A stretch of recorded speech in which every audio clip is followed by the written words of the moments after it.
Morning to all. In today's session, we are all going to learn all about the supply and elasticity of supply. Let's begin with the concept of supply. So, what is exactly the supply called for? Supply, in economic terms, refers to a quantity of any commodity or product that actually a seller is willing to sell or is offered to sell in the market at a particular price without any specific time intervals. Within a time intervals, that is exactly called supply, rather than not in time intervals. The supply of a product is basically is affected by various determinants of you can say, such as the price, the cost of production, the government policies, the tax laws, technology, etc. And of course, it is also governed by the major concept that is called a law of supply, which always define you can see a positive relationship or a direct relationship between the supply and a price of a particular product at a given point, a given period of time, while all other factors like you can say government policies, technology, cost of production, that will remain constant or unaffected.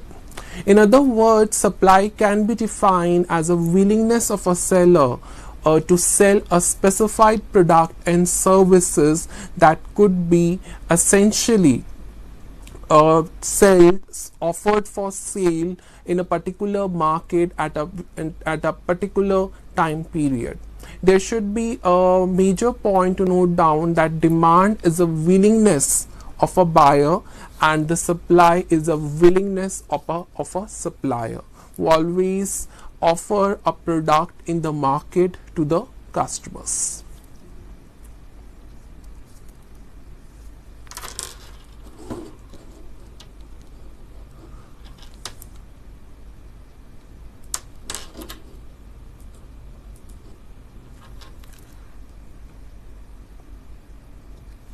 Let's we talk about the example as if we sell a particular product, let's say a commodity of rupees 10 per piece in the market at a you can say at a given price, that is not exactly called a supply. If there is another seller who offers the same commodity at rupees 110 per price in the market for the next 6 months or 8 months from now onwards, in this particular case a commodity, a price, a time are already specified, that exactly called the supply. So if any commodity which denotes the price and you can say and that exactly not called the supply which is offered for a sale at a given price. If a commodity is offered for a sale at a given price during a particular period of time and the time period is specially specified, that is exactly called supply. Now we can come up to the facts of supply. So there are three main facts. The supply is always referred in terms of price. So the price which a particular supplier or a seller is offered for a particular product at a given region or a location, that is exactly called the supply is referred.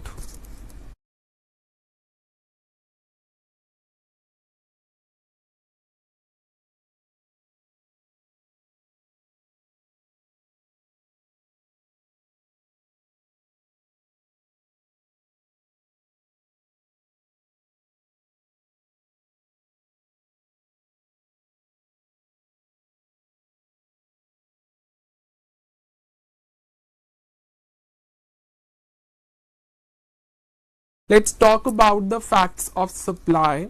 There are three main categories which can be referred a supply in terms of various parameters. Supply is always referred in terms of price. So the price at which the quantity is supplied, which could be differs as per the location or any reason, that exactly called the supply is referred in terms of price. So if a product is offered for sale at a given price, that is also the one of the parameter when we talk about the fact of supply. Let's take an example, a fast moving consumer goods which are usually supplied a product at different prices in different you can say time period. That is exactly we talk about the referred in terms of price.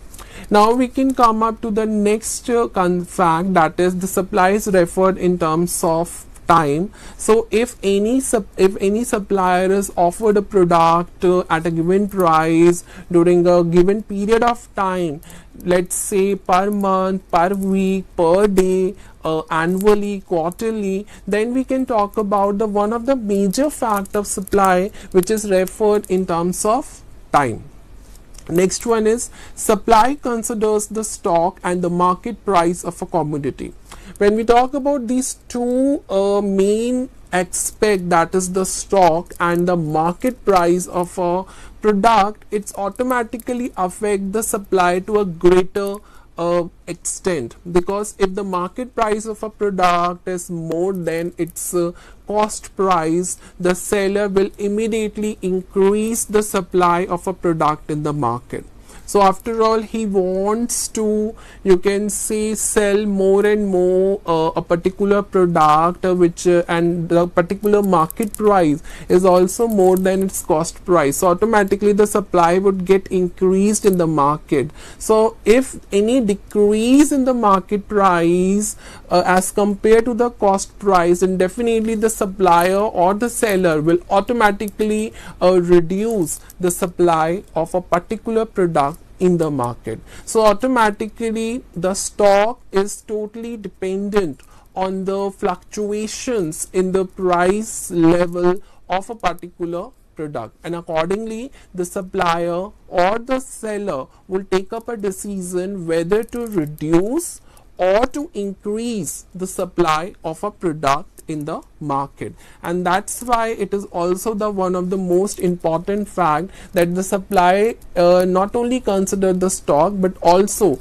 the market price of that specified product. Now we can come up to one of the most important part of this particular unit, that is the difference between the stock and supply. So when we talk about the stock, you can say it's all about the quantity of a product that is available with the organization or firm or supplier at a particular time. But when we talk about the supply, what exactly the supply called, which I already explained in the earlier slides, that is, it is a quantity of a commodity that the firm is willing or able to sell at a given price during a particular period of time, that exactly called supply. So the stock refers a point of time where the time is measured at that particular point of interval. But when we talk about the supply, it refers to a period of time. It could be per month, per week, per day basis. But it could be point of time, it could be minutes, it could be seconds that we exactly counted in terms of stock. Next one, the basis is of these two major terms, that the stock refers a stable concept, because the particular material or the commodity is available with the firm at a particular time, like it goes away within a minute by the, you can say, the demand by the client or the customer. So immediately the stock is totally depends you can say on the demand of the clients, and accordingly the stock will be supplied by the seller. But when we talk about the supply is a part of the stock, as I told that it is one of the stable concept where the particular stock will get ready according to the need or requirements of the customer or the demand of the customer, and on the other hand the supply is a part of the stock. So if there is a stock available, definitely supply will plays a very significant role in it, and that's why supply is one of the part of stock. Next one is stock can never be less than the supply. Stock should always be more than the supply. So whenever any needs, or you can say the demand of the customer arise, then definitely they have enough stock that they immediately you can distribute to the exact location of the customer or the client. But when we talk about the supply, supply is a part of the stock. That means supply is a flow concept. So whatever the customer comes in a day, in a month, immediately if any product is offered for sale, it will be the customer will immediately purchase according to the product is available, or the particular you can see the seller is willing or able to sell for that product. So the stock can never be less than supply, and the supply is a part of the stock. So when we talk about the example, if any of the you can see the any of the product is available in his warehouse or in her warehouse, it's exactly called the stock. So a seller has 80 kg of sugar or wheat in his godown, that exactly called a stock. But the supply, if it is ready to sell that 80 kg or 30 kg or 20 kg only, that is called supply. And that's why it is mentioned here, the supply is a part of stock. Now we can come up to the next section, that is the classification of supply. So there are two major you can say categories of supply. The first one is individual supply and the second one is market supply. So individual supply is a quantity of goods where a particular producer or seller is willing to supply at a particular price and time in the market, that is called individual supply. So a single producer is can also called a firm. Next one is market supply. Market supply is a quantity of goods supplied by all the sellers, or you can say the producer in the market during a specified period or at a given price, that is exactly called the market supply. So market supply is also called an industry, you can say supply, because the firms are collectively selling a product in the market at a given price and time, that is exactly called the market supply. So let's have you can say mathematical formula that how we calculate the market supply in the next slide. So this is how you can say the determinants of the supply, and the mathematical formula will be definitely it will be dictated or explained in the upcoming slides as well. So before that, it is very important to understand what are the determinants of supply, or in other words we can call what are the factors which influence the supply. First one is the price of a product, cost of production, natural conditions or calamities, transportation, taxation policy, you can see the production techniques, factor prices, price of related goods, where I already taught in demand, substitute good and the complementary goods. The same parameters which also been included in the price of the related good, because these two types of goods will also influence the supply of a commodity at a greater extent. Next one is the industry structure. So let's have an overview of all these factors or the determinants of supply. So the first one is the price of a product. So the major determinant of a supply of a particular product is exact price. So if any changes in the price, definitely it also influences the supply. So let's take an example. If there is any increase in the price of a product, definitely it also increases its supply, and vice versa, and other factors, it remains the same or constant when a particular seller is considered one of the major factor of supply, which is called price. Next one is the cost of production. So it is a cost which is incurred while a particular seller is manufacturing a goods to the exact location of the consumers. So the cost of production and supply is almost inversely interrelated to each other. Next one is natural conditions. So it's all about the calamities like monsoon comes well on time, or any of the, you can say, the water supply is almost available every time whenever the farmers harvest the, you can say, land. So the supply of certain products, it's directly influenced by the climate conditions or the climate change. So for example, the supply of the agriculture products increases when the monsoon come on time or come on early. So it is how the supply would get increased because of the dependency on the monsoons.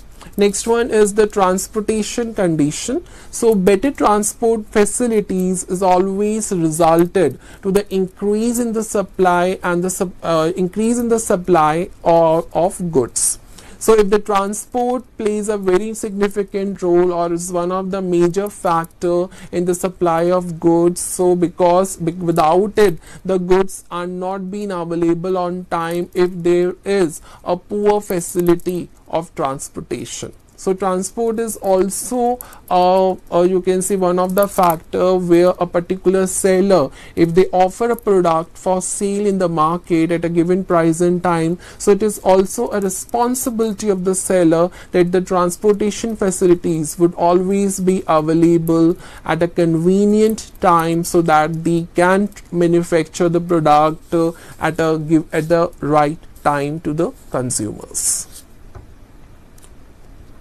Next one is taxation policies. The government taxation policies also plays a major role in the changes of supply. So if the rate of taxes imposed on the goods, you can say, if it is let's say if the tax imposed on the goods and it was high, then the supply will also get increased, because after all, if the taxes are more, the supply would get decreased. The particular supplier or the consumers cannot able to afford that the rate of taxes which could be imposed on the goods that they on the goods the seller is able to sell and the buyer is able to purchase that specified product. And if the high tax rates would increase, then definitely it would you can say affect the overall production cost, which makes it difficult, or it could hampers the suppliers to offer the products for sale in the market. Next one is the production techniques. The supply of the goods is totally dependent on the types of techniques the particular seller is using for the purpose of production. So obsolete techniques result in the reduction in the production of the goods, which automatically decrease the supply in the upcoming period. Next one is factor prices and their availability. So the production of goods is totally dependent on the factors of productions. It could be the raw material, machines, equipments, and of course the labor and enterprise. So this is how the factor prices dependent on the major factors of you can say production or factors of production which has been listed above.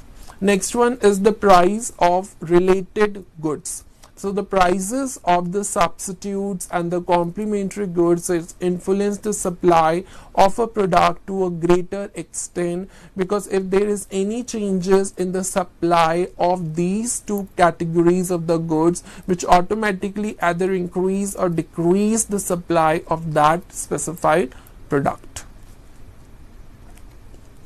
The next important concept is the law of supply. So what is exactly the law of supply stands for? It always portrays the direct or the positive relationship between the supply between the supply and the price of a product. So if there is any increase in the price, it would automatically change the supply. That means if any increase in the price of a product will also increase the supply of a product. So that the law of supply stated in their you can say in their statements that there is a positive or the negative there is a positive or direct relationship between the supply and the price of a product. So according to the law of supply, where the law is already been stated that the quantity supplied is increases with the rise in the price of a product and vice versa, and the other factors like tax policy, cost of production, factors of prices, any other factor will remain constant, because in the law of supply concept only the two major factors which always been considered and the direct relationship will always been revealed, that is called a price and the supply of the product. So the other factors like the customer preferences, the size of the market, size of the population, which always constant, there would be no changes at all in these factors. Only the price would become a major factors to get changed, due to which the supply would also get changed. So let's take an example to understand the law of supply. In case in the rise in a product price, the sellers would prefer to increase the production of the product to get the higher returns, and which automatically leads to an increase in supply, because every seller or the supplier which always works to offer a product in the market, due to the fact the main objective of her or him is to earn a higher returns or profits, and that's why based on this aim or objective of the supplier, they will increase the supply of the product. Similarly, if the price of a product decreases, then the supplier would decrease the supply of the product in the market, or if she, that means the customers could wait if there is any rise in the price of a product in the future. So this is how the law of supply equation would works between the price and the supply of a product. The law of supply also states the direct relationship between the price and the price of a product and its supply, and of course it always moves in the same direction. So if that, let's say if the price increases, the supply would get increased. That means the supply would slopes upward, or it shifts to you can say a movement of the supply curve, you can say shifts upwards. And if any of the curve shifts upward, or the movements of the supply you can say goes to an upward, that means it's moving in the same direction, and it shows a direct relationship between them. Next one is assumptions of the law of supply, where all other factors will remain constant. So these are the factors. The income of the buyers and sellers remains unchanged. The commodity is measurable and available in small units. Taste and preferences of the buyers remains unchanged. The cost of factors of production does not change over a period of time. The time period is also is in short. The technology will not get changed in any way. The producer should be rational, the natural factors remain stable, and the expectations of the producers or any of the government policy will not be changed over a period of time. So these are the main assumptions which should be remains constant if any of the law of supply concept will apply in the real scenario or in any situation or circumstances. Next concept, we can talk about the exceptions of law of supply. So there are various situations or various conditions where the law of supply does not applicable or is not applicable. So these conditions are exactly called the exception for a law of supply. So in such cases, the supply of demand falls with an increase in the price of a product of a particular point of time. That this situation is exactly known as an exception of a law of supply. So let's take an example. If there is a decrease in the supply of labor in an organization, even if the rate of wages remains high or is high, that means this is a case of the exemption where the concept of the law of supply does not holds.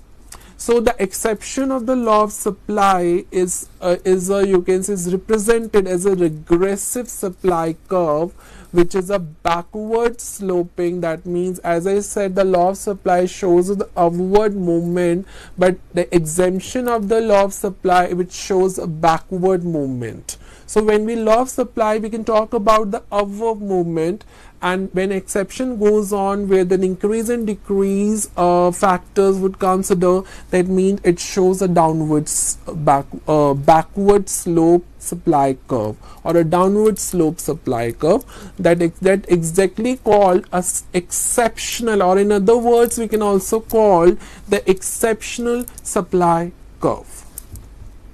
So these are the four main exceptions where this law of supply does not consider, is not applicable, and such concept does not hold in any way. So the first one is agricultural products. Second one is the goods for auction, the expectation of change in the prices, and the next one is the supply of labor. So let's begin with these four exceptions. The first one is the agricultural products. The law of exception is not applicable to the agricultural products, because agricultural products could work when there is a changes or when there is a stability in the climate, as the climate conditions will never be stable in the over a period of time. So because such factors, especially when we talk about the climate change, is uncontrollable. It is not in our hands to control, because the climate doesn't hold by the human beings. And of course, the one of the factor where this law of supply does not hold, where the increase and decrease in the supply which always occurs, that due to the availability of the fertile land, because these two factors are uncontrollable, and agriculture products are totally dependent on these two factors. If these two factors are not properly available or such facilities are not available, then of course the law of supply does not hold or applicable in this particular concept. So the production, in this particular case, the production of such products cannot be increased beyond a limit. It could be a very limited extent of products to be offered for sale in the market, or in fact, if there is an increase in the price of the agriculture product, it does not increase the supply of the products beyond a limit, because of the factors which are uncontrollable, or due to the uncontrollable factors like climate change, or you can say the availability of the fertile land or any of the monsoon periods. Next one is goods for auction. So the auction goods are offered for sale through the bidding. So the auction can take place, you can say, due to the various reasons or the factors, like the bank may auction the assets of the customers if it's not able to pay off the debts over a specific period of time. So such goods are also being sold without any permission or without any you can say act of the particular buyer or the customer. So the supply of these goods cannot increase or decrease beyond a limit.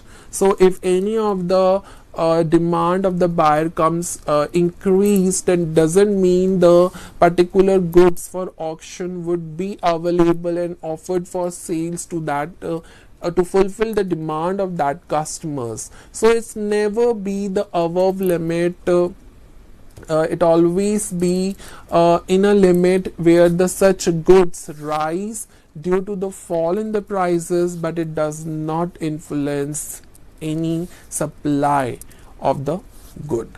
So that is why the exception of the law of supply is not applicable in this goods also, because it's totally dependent on the, you can see, the prices of the goods or the factor prices as well, which doesn't influence any supply. So if it doesn't influence any supply of the goods, the law of supply or the concept of the law of supply does not applicable here.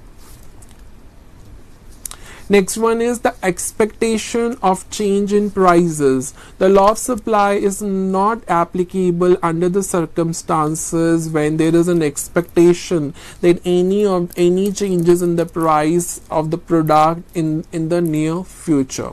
Let's take an example to understand this concept.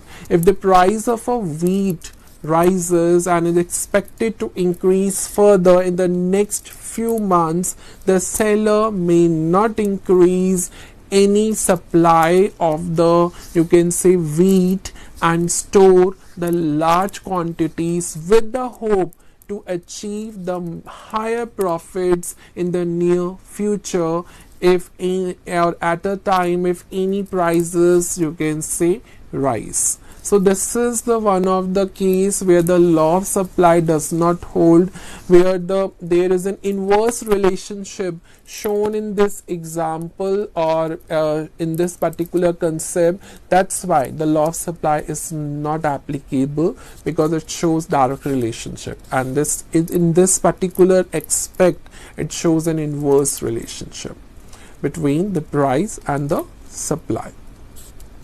Next one is the supply of labor. The law of supply always fails in the case of labor. Even how the wage rate is higher, then also the supply of labor could not increase, because the labor would prefer to work for the lesser hours, and of course, and that's why the supply couldn't be increased. It doesn't matter the wage rate would increase or decrease, but supply would not get increased.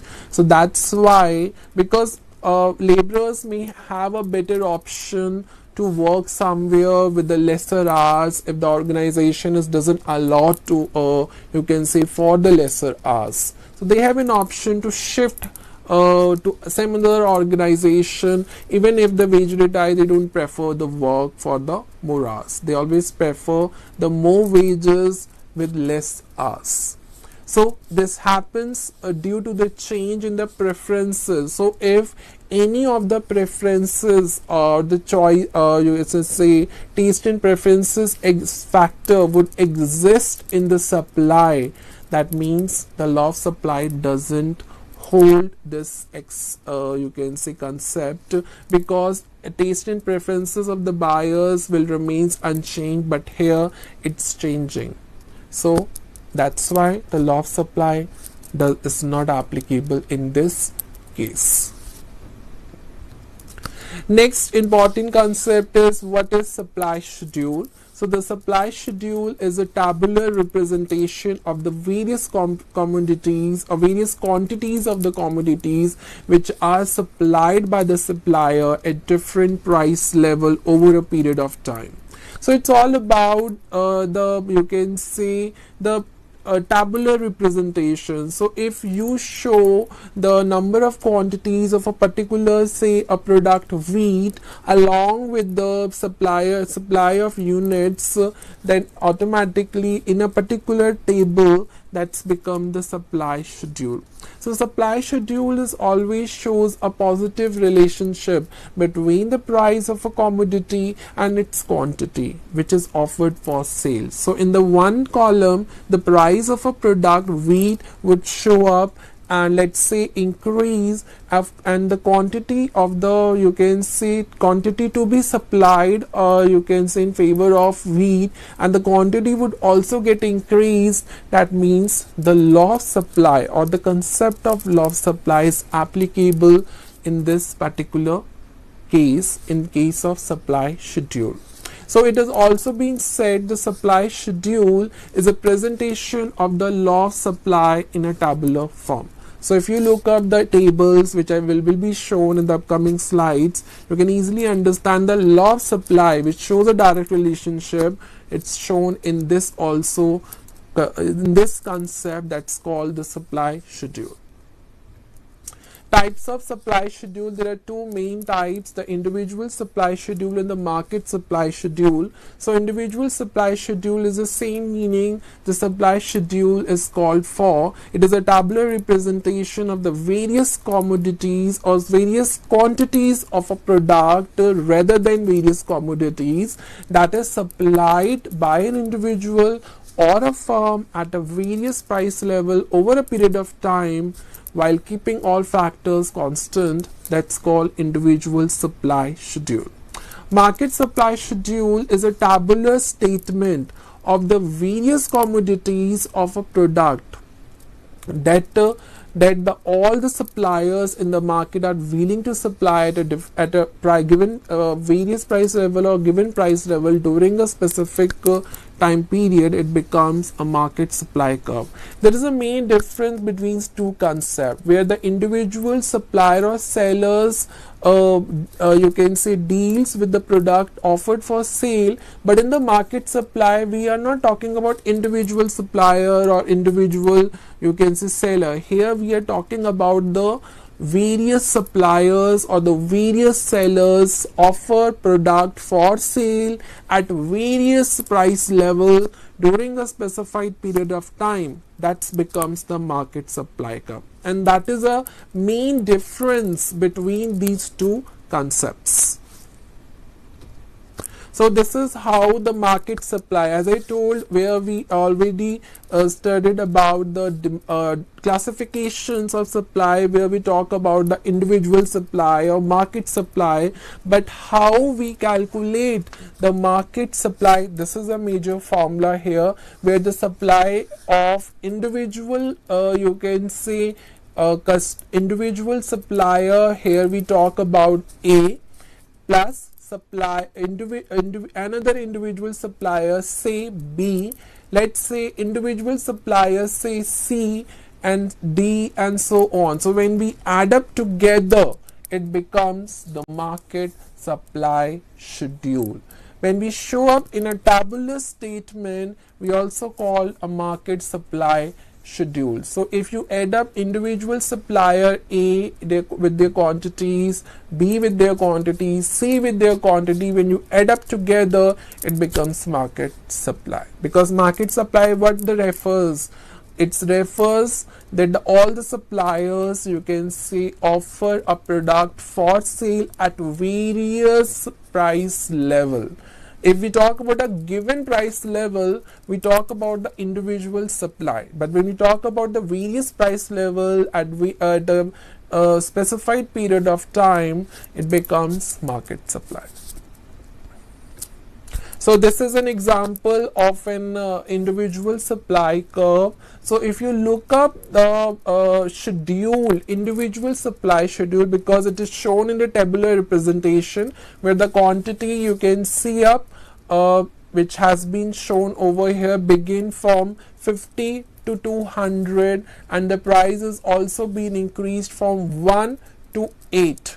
So automatically what we show, it is a direct relationship of the supply where the quantity begins from 50 and reaches to 200. That means it shows an upward you can say sloping of the supply where the price has begin from 1 rupees and reaches to 8 rupees at 200 quantities you can say offered for sale by the supplier in the market at the 8 rupees. It becomes the one of the case of individual supply curve where the law of supply concept is applicable, and of course through these figures it can be said that the supply of a good which goes upwards.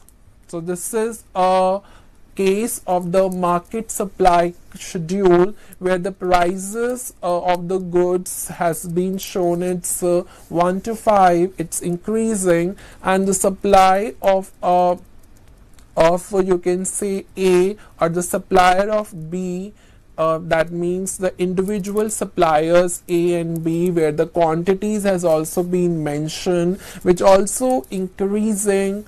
And when we calculate the market supply, we add up the individual suppliers of the product A and B in units. So once we add up these quantities one by one, we easily get the market supply in units. That means you can see in the above you can see market supply schedule which has been shown, which we adding the quantities of two suppliers of product A and B, and this is how we can add up their supply of a given product.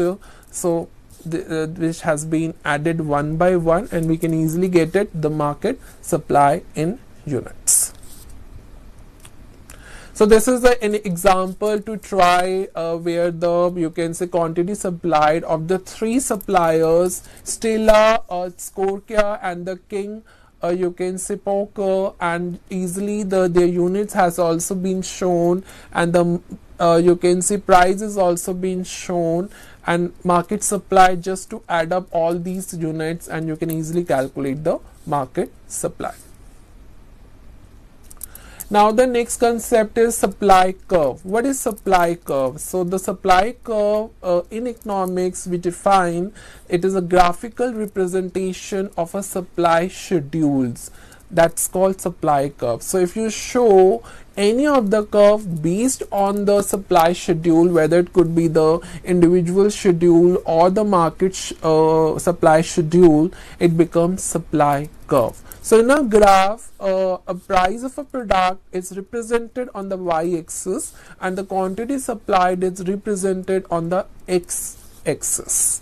So this is how we denote the term supply curve. So these are the two main types of supply schedule, the individual and the market.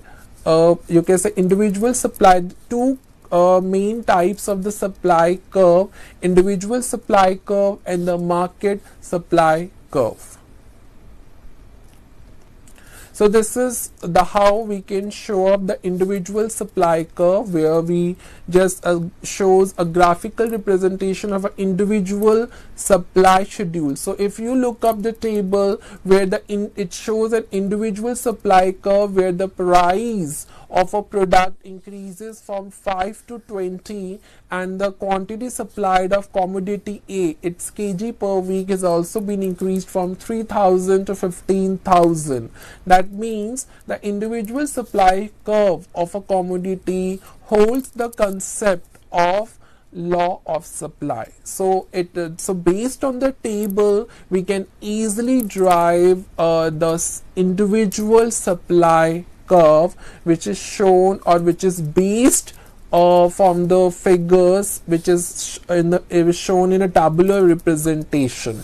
So this is how we can look up here. So this is a graphical representation of an individual supply curve where it refers to an upward sloping. So if the prices goes increasing from 5, 10, 15, 20, the quantities of a commodity A would also get increased. So if both are increasing, you can see, then definitely it denotes a supply curve to be an upward sloping. So the slope moved upwards to the right in an individual supply curve, it shows a concept of law of supply, and that exactly called individual supply curve, because it moves in a same direction, that is upwards. Now we can talk about the market supply curve. It is a market supply schedule is mentioned. So if any curve is prepared based on the market supply schedule, it becomes the market supply curve. So it is a graphical representation of the market supply curve. So as you can see, the market supply curve has been calculated by adding up the quantity supplied of firm A and the quantity supplied of firm Y. So the market supply schedule of commodity A, which is supplied by both firms A and B, is represented in the table, and based on the table we can easily draw on the market supply curve. So just the figures has been mentioned is 10, 20, 27, 32. Market supply is also increasing because the individual supply of firms is also increasing, and of course the price is also increasing, so it holds the concept of law of supply. So hence we can draw this diagram as is also shown. The quantities also get increasing and the prices also get increasing. It holds or moves in the same direction, which shows in the upward sloping curve. Now we talk about the movement and the shift in supply curve. So these are the two main types, the movement in supply curve and the shift in supply curve, and within these two major terms there are also two major types is to be classified. So the first one is movement in supply curve. The movement in supply curve is when the commodity experience any change in both quantity supplied and price. That means the particular curve moves in the same direction. But when we talk about the shifts in the supply curve, then there is a shift. It could be the rightward shift or the leftward shift. Due to the change in the prices, the quantity supplied will become shift from left or right. It refers to a shifts in supply curve. So let's begin with the movement in supply curve. So this is a movement where the expansion and the contraction of supply, and when we talk about the shifts in demand curve is an increase and decrease in supply. So let's you can see understand these concepts. So there are two main categories. When there is a change in the quantity supplied, we always talk about the movement along the supply curve. That means when we talk about the movement along the supply curve, we always talk about the expansion or the contraction of supply. When we talk about the change in supply, where the increase or decrease in the supply of a product due to various factors which influence the supply other than the price, that means we considered the concept that is called the change in supply, or in other words we can talk, it calls a shifts in supply curve, where the increase or decrease in supply factors would always be considered. So this is the expansion or extension of supply. So when we talk about the expansion, the quantity and the price would get increased from P1 to P2 and the Q1 and Q2. So when there is a extension of the supply, where we talk about when there is a large quantities of a good supplied at high prices, we always talk about the expansion or the extension of supply. So high prices, that means the supplies also get increased, or the curve has also extended from center to upwards, that becomes the expansion or the extension of supply. So in the figure, the quantity supplied at price, it's already mentioned, is OP1, that OQ1, that are the original quantity supplied and original prices. So when the price, if there is any increase in the prices, where the price increase from OP1 to OP2, that means our quantity would also get increased, and hence the particular curve becomes showing an upward sloping, and the quantity would get increased from OQ1 to OQ2. So automatically, if we talk about the reverse case, when there is the decrease in the price, then automatically what would be the situation? That means the quantity supply would also get increased from OQ1 to OQ3, and same for the price level. So that's called an upward sloping. When this any of the curve shows any movement in the curve which shows an upward movement, it becomes an expansion of supply. Next is contraction of supply. Contraction of supply, when there is a small quantities of goods are supplied even at reduced prices. So if any of the supplier, you can say, reduce just to supply a smaller quantities of goods at a lower prices, it becomes a contraction of supply. So this is a reverse case of the expansion of supply. So if you look up the diagram on the reverse side, if there is a fall in the prices from OP1 to OP3, it becomes a contraction of the supply. If the price increases from OP2 and quantity, due to which quantity would also get increased, it becomes an expansion of supply. When the prices decrease and due to which the quantities also get decreased, it becomes the contraction of supply. So this is how the same diagram has been used, but the difference is, as in the diagram the supply curve shows an upward sloping due to a price and quantity at the same direction. So if there is any increase, it shows an expansion. If the decrease in the price and quantity, it shows a contraction. Increase and decrease in supply, it takes place when the supplier is willing to offer large quantities of a particular product in the same price during a particular period of time due to various reasons. Let's say improvement in the production techniques, fall in the prices of the factors of production, or any of the reduction in the tax policies. We can always talk about the increase in supply. And decrease in supply occurs when the supplier is willing to offer a small quantity.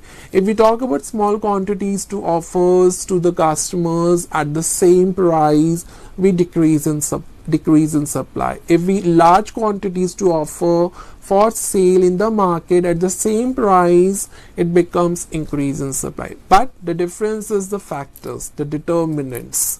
So decrease in supply, it could be the increase in taxes, agricultural, you can say production would also low, high cost of labor, and of course the unfavorable weather conditions as well. So if this situation could arise, then definitely the supply would get decreased. That's it for today. Thank you so much for listening this lecture. I will come up to a more and more interesting and important topics in the upcoming session. So till time, thank you and namaste to all.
నా పేరు G Yadagiri. Suravaram Pratap Reddy Telugu యూనివర్సిటీలో history, culture and టూరిజంలో ఫ్యాకల్టీగా work చేస్తున్నాను. నేడు మనకి ఈరోజు మరి bachelor of arts హిస్టరీలో మరి బిహెచ్ఐఈ కోడ్లో 145 సబ్జెక్టు మరియు some aspects of European history 1789 to 1945 వరకు ఉన్నటువంటి ఆ యొక్క పుస్తకంలో యూనిట్ 2లో మరియు రాడికల్ యాక్షన్ బై ది మాసెస్లో అంటే జన సమూహాల ద్వారా విప్లవాత్మకమైనటువంటి మార్పులు అనేటువంటి టాపిక్ ఈరోజు మరి మీ ముందు ఉంచబోతున్నాను. అంటే మనకు దీనిలో యూరోప్లో మెయిన్గా ఫ్రాన్స్ దేశంలో మరి ఏ విధంగా మార్పులు వచ్చాయి, విప్లవాత్మకమైనటువంటి మార్పులు వచ్చాయి అనేటువంటిది మనం ఇక్కడ చర్చించడం జరుగుతుంది. అంటే మనకు దీనిలో ముఖ్యమైనటువంటి పాయింట్స్గా తీసుకున్నట్టయితే మనం అయితే పురాతన పాలనా వ్యవస్థను మరి ప్రజాస్వామ్యయుతంగా మరి ఏ విధంగా కూలదోయడం జరిగింది అనేటువంటిది. తర్వాత పాయింట్ ఏంటంటే మరి ఆర్థిక సంక్షోభం అంటే ఒక విప్లవం రావడానికి మెయిన్గా ఆర్థిక సంక్షోభం కూడా ఒక కారణం అవుతుంది. కాబట్టి ఇక్కడ ఆర్థిక సంక్షోభం మరి ప్రజా ఆటంకాలు ఏ విధంగా ఉన్నాయి అనేటువంటిది చర్చిస్తాం.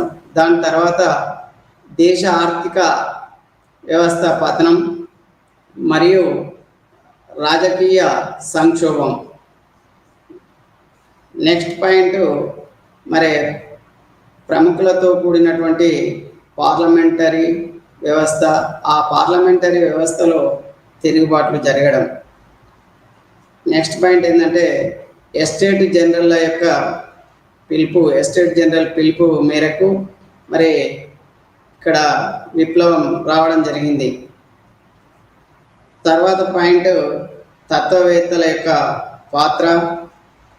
నెక్స్ట్ పాయింట్ మరి ప్రజాదరణ పొందినటువంటి భాగస్వామ్యంతో ప్రాచీన పాలనను ఏ విధంగా పడగొట్టడం జరిగింది అనేటువంటిది. ఆ నెక్స్ట్ పాయింట్ ఏంటంటే చట్టబద్ధమైనటువంటి సూత్రాల ద్వారా పరిపాలన. తర్వాత నెక్స్ట్ పాయింట్ జాకోబిన్ రిపబ్లిక్ మరియు టెర్రర్ పాలన అంటే 1792 నుండి 94 మధ్యన. మరి మెయిన్గా దీనిలోనే గెలటిన్ యంత్రానికి ఆహుతి అయినటువంటి బీతవాహ పాలన కనుక తీసుకున్నట్టయితే మనం 93 నుంచి 94 1 ఇయర్లో ఎక్కువ జరిగినాయని చెప్పుకోవచ్చు. నెక్స్ట్ పాయింట్ ఏంటంటే థర్మిడోరియన్ రిపబ్లిక్, అదే 1795 నుంచి 99 వరకు జరిగినటువంటి విధానం. తర్వాత నెక్స్ట్ లాస్ట్ పాయింట్ ఏంటంటే మెయిన్గా అంటే రాజకీయ పార్టీలు మరి సిద్ధాంతాలు మరి వారు చేసినటువంటి అకృత్యాలు ఏ విధంగా ఉన్నాయి అనేటువంటిది. నెక్స్ట్ పాయింట్ రాజ్యాంగవాదులు వర్సెస్ రిపబ్లికన్లు. దానిలోనే మళ్ళీ గిరోండిన్స్ మౌంటాగార్డన్స్ మధ్యలో జరిగినటువంటి రాజకీయ పోరాటాలు, వీటిని మెయిన్గా చర్చించబోతున్నాం. అంటే మనకు వీళ్ళ యొక్క అంటే ఈ విభాగంలోని యూనిట్లోని లక్ష్యాలను కనుక తీసుకున్నట్టయితే ఇది నిరంకుశత్వానికి ముగింపు. అంటే ఫ్రాన్స్ దేశంలో నిరంకుశత్వం ఉంది, ఆ నిరంకుశత్వానికి ముగింపుగా ఆధునిక రాజ్యానికి నాందిగా మనం చెప్పుకోవచ్చు. అంటే మనకు ఇక్కడ మనం ఈ విప్లవం యూరోప్లో మెయిన్గా ఫ్రెంచిలో రావడం జరిగింది. అంటే ఈ యొక్క ముఖ్య లక్షణాలను కనుక తీసుకున్నట్టయితే మరి గ్రామీణ పట్టణ ప్రజలందరూ కలిసి వాళ్ళ యొక్క సమస్యలను ఏకరువు పెట్టడం జరిగింది, వాళ్ళ యొక్క సమస్యలను తెలపడం జరిగింది. అంటే నెక్స్ట్ ఏంటంటే మనకు కొత్త భావజాలంతో మరి తత్వవేత్తలు ఈ విప్లవానికి జీవం పోశారు. నెక్స్ట్ అంటే ప్రజల యొక్క భాగస్వామ్యంతో ఫ్రెంచ్ విప్లవ పోరాటం ఒక మలుపు తిరిగిందని చెప్పుకోవచ్చు. మరి జాతీయ అసెంబ్లీ అంటే నేషనల్ అసెంబ్లీ ప్రజాస్వామ్య చర్యల ద్వారా విప్లవాన్ని చాలా ప్రభావితం చేశాది. మరి పాత పాలనను అంతం చేసి చట్టబద్ధమైనటువంటి సూత్రాల ద్వారా మరి కొత్త గవర్నమెంట్లు ఏర్పాటు కావడం, మరి ఫ్రాన్స్లో రాజకీయ పార్టీలు జనించడం, మరి ఆ రాజకీయ పార్టీల యొక్క పోరాట స్వభావాలు దానిలో తెలపడం జరుగుతుంది. మెయిన్గా ఈ యొక్క సిద్ధాంతాలు కనుక తీసుకున్నట్టయితే దీనిలో ఈ పరిచయంలో మనం సిద్ధాంతాలు తీసుకుంటే స్వేచ్ఛ, మరి సమానత్వం, సభ్రాంతత్వం అంటే లిబర్టీ, ఈక్వాలిటీ, ఫెటర్నిటీ అనేటువంటి ఈ మూడు ముఖ్యమైనటువంటిగా మనం చెప్పుకోవచ్చు. అంటే ఇక్కడ మనం ఈ ఫ్రాన్స్ దేశంలో మెయిన్గా అంటే భూస్వామ్య విధానం రద్దు, రాజకీయ వ్యవస్థ రద్దు చేయడం జరిగింది. అంటే ఇక్కడ మనకు 3 ఎస్టేట్లు ఉన్నాయి. ఇక్కడ 3 ఎస్టేట్లు ఉన్నాయి. ఆ 3 ఎస్టేట్లనే మనం పార్లమెంటు అంటున్నాం ఇక్కడ. కాబట్టి మొదటి ఎస్టేట్లో మతాధికారులు, రెండవ ఎస్టేట్లోని వాళ్ళను ప్రభువులు, మూడవ ఎస్టేట్ వాళ్ళను సామాన్యులు, మెనీ పీపుల్స్ అంటాం. అంటే సామాన్యులు, దానిలో రకరకాలైనటువంటి వృత్తి కళాకారులు, వేరువేరు సామాన్యులు అందరూ కూడా దానిలో ఉండడం జరిగింది. అంటే దీన్ని మెయిన్గా ప్రజాస్వామ్యయుతంగా చట్టబద్ధంగా మరి కొత్త సూత్రాల ప్రకారం నిర్దేశించి మరియు జన సమూహాల ద్వారా మరి ఈ యొక్క గణతంత్ర రాజ్యంగా ఏర్పాటు చేయడం 1792లో రాజకీయ పార్టీలు ఆవిర్భవించడానికి దారి తీసినట్టుగా మనం చెప్పుకోవచ్చు. అంటే ఇక్కడ మెయిన్గా ఏంటంటే ఈ యొక్క పురాతన పద్ధతులను ఏ విధంగా ఆచార వ్యవహారాలను ఉన్నటువంటి వాటిని కూల్చివేయడం జరిగింది అనేటువంటిది దీనిలో ముఖ్యంగా చర్చించడం జరుగుతుంది. అంటే మనం రెండో పాయింట్లో ఏంటంటే పురాతన పాలనా వ్యవస్థను విప్లవం ద్వారా మరి ఏ విధంగా ప్రజాస్వామిక చర్యల ద్వారా మరి పాలనా వ్యవస్థను ఏర్పాటు చేయడం జరిగింది అనేటువంటిది చర్చించడం జరుగుతుంది. దీనిలో అంటే ఫ్రాన్స్లో 1788 నాటికి అనేకమైనటువంటి కరువులు వచ్చాయి. దాదాపుగా 7-8 కరువులు, పెద్ద కరువులు రావడం జరిగింది. ఆ కరువుల కాలంలోనే మరి దాని తర్వాత ఆ కరువే కాకుండా నెక్స్ట్ ఏమైందంటే అతి శీతల ప్రభావాలు, పంటలు పండకపోవడం ఇలాంటివి జరిగాయి. దాంతో మెయిన్గా వ్యవసాయం మీద ఎఫెక్ట్ ఎక్కువ అవ్వడం జరిగింది. మరి వ్యవసాయంలో ఇక్కడ అనేకమైనటువంటి పన్నులు కట్టడమే కాకుండా చర్చికి 10వ వంతు పండినటువంటి పంటలో 10వ వంతు పన్నులు కట్టాలి. మరి ఇవన్నీ పన్నులను కట్టడానికి మెయిన్గా ఎవరు కడుతున్నారు ఇక్కడ అంటే మొదటి ఎస్టేట్ అయినటువంటి మతాధికారులు కట్టరు, మరి రెండవ ఎస్టేట్ అయినటువంటి ప్రభులు కట్టరు. అంటే వీళ్ళకు విశిష్ట అధికారాలు ఉన్నాయి, ఇది బోను విశిష్ట అధికారాలు ఉన్నాయి. అంటే ఇక ఇక్కడ చెల్లించేటువంటి వారు, పన్నులు చెల్లించేటువంటి వారు మరి మూడవ ఎస్టేట్కు చెందినటువంటి వారే చెల్లించాలి. అంటే అన్ని రకాలైనటువంటి పన్నులు. మరి అప్పటికే రాజ్యంలో మరి దివాలా తీసి ఉంది.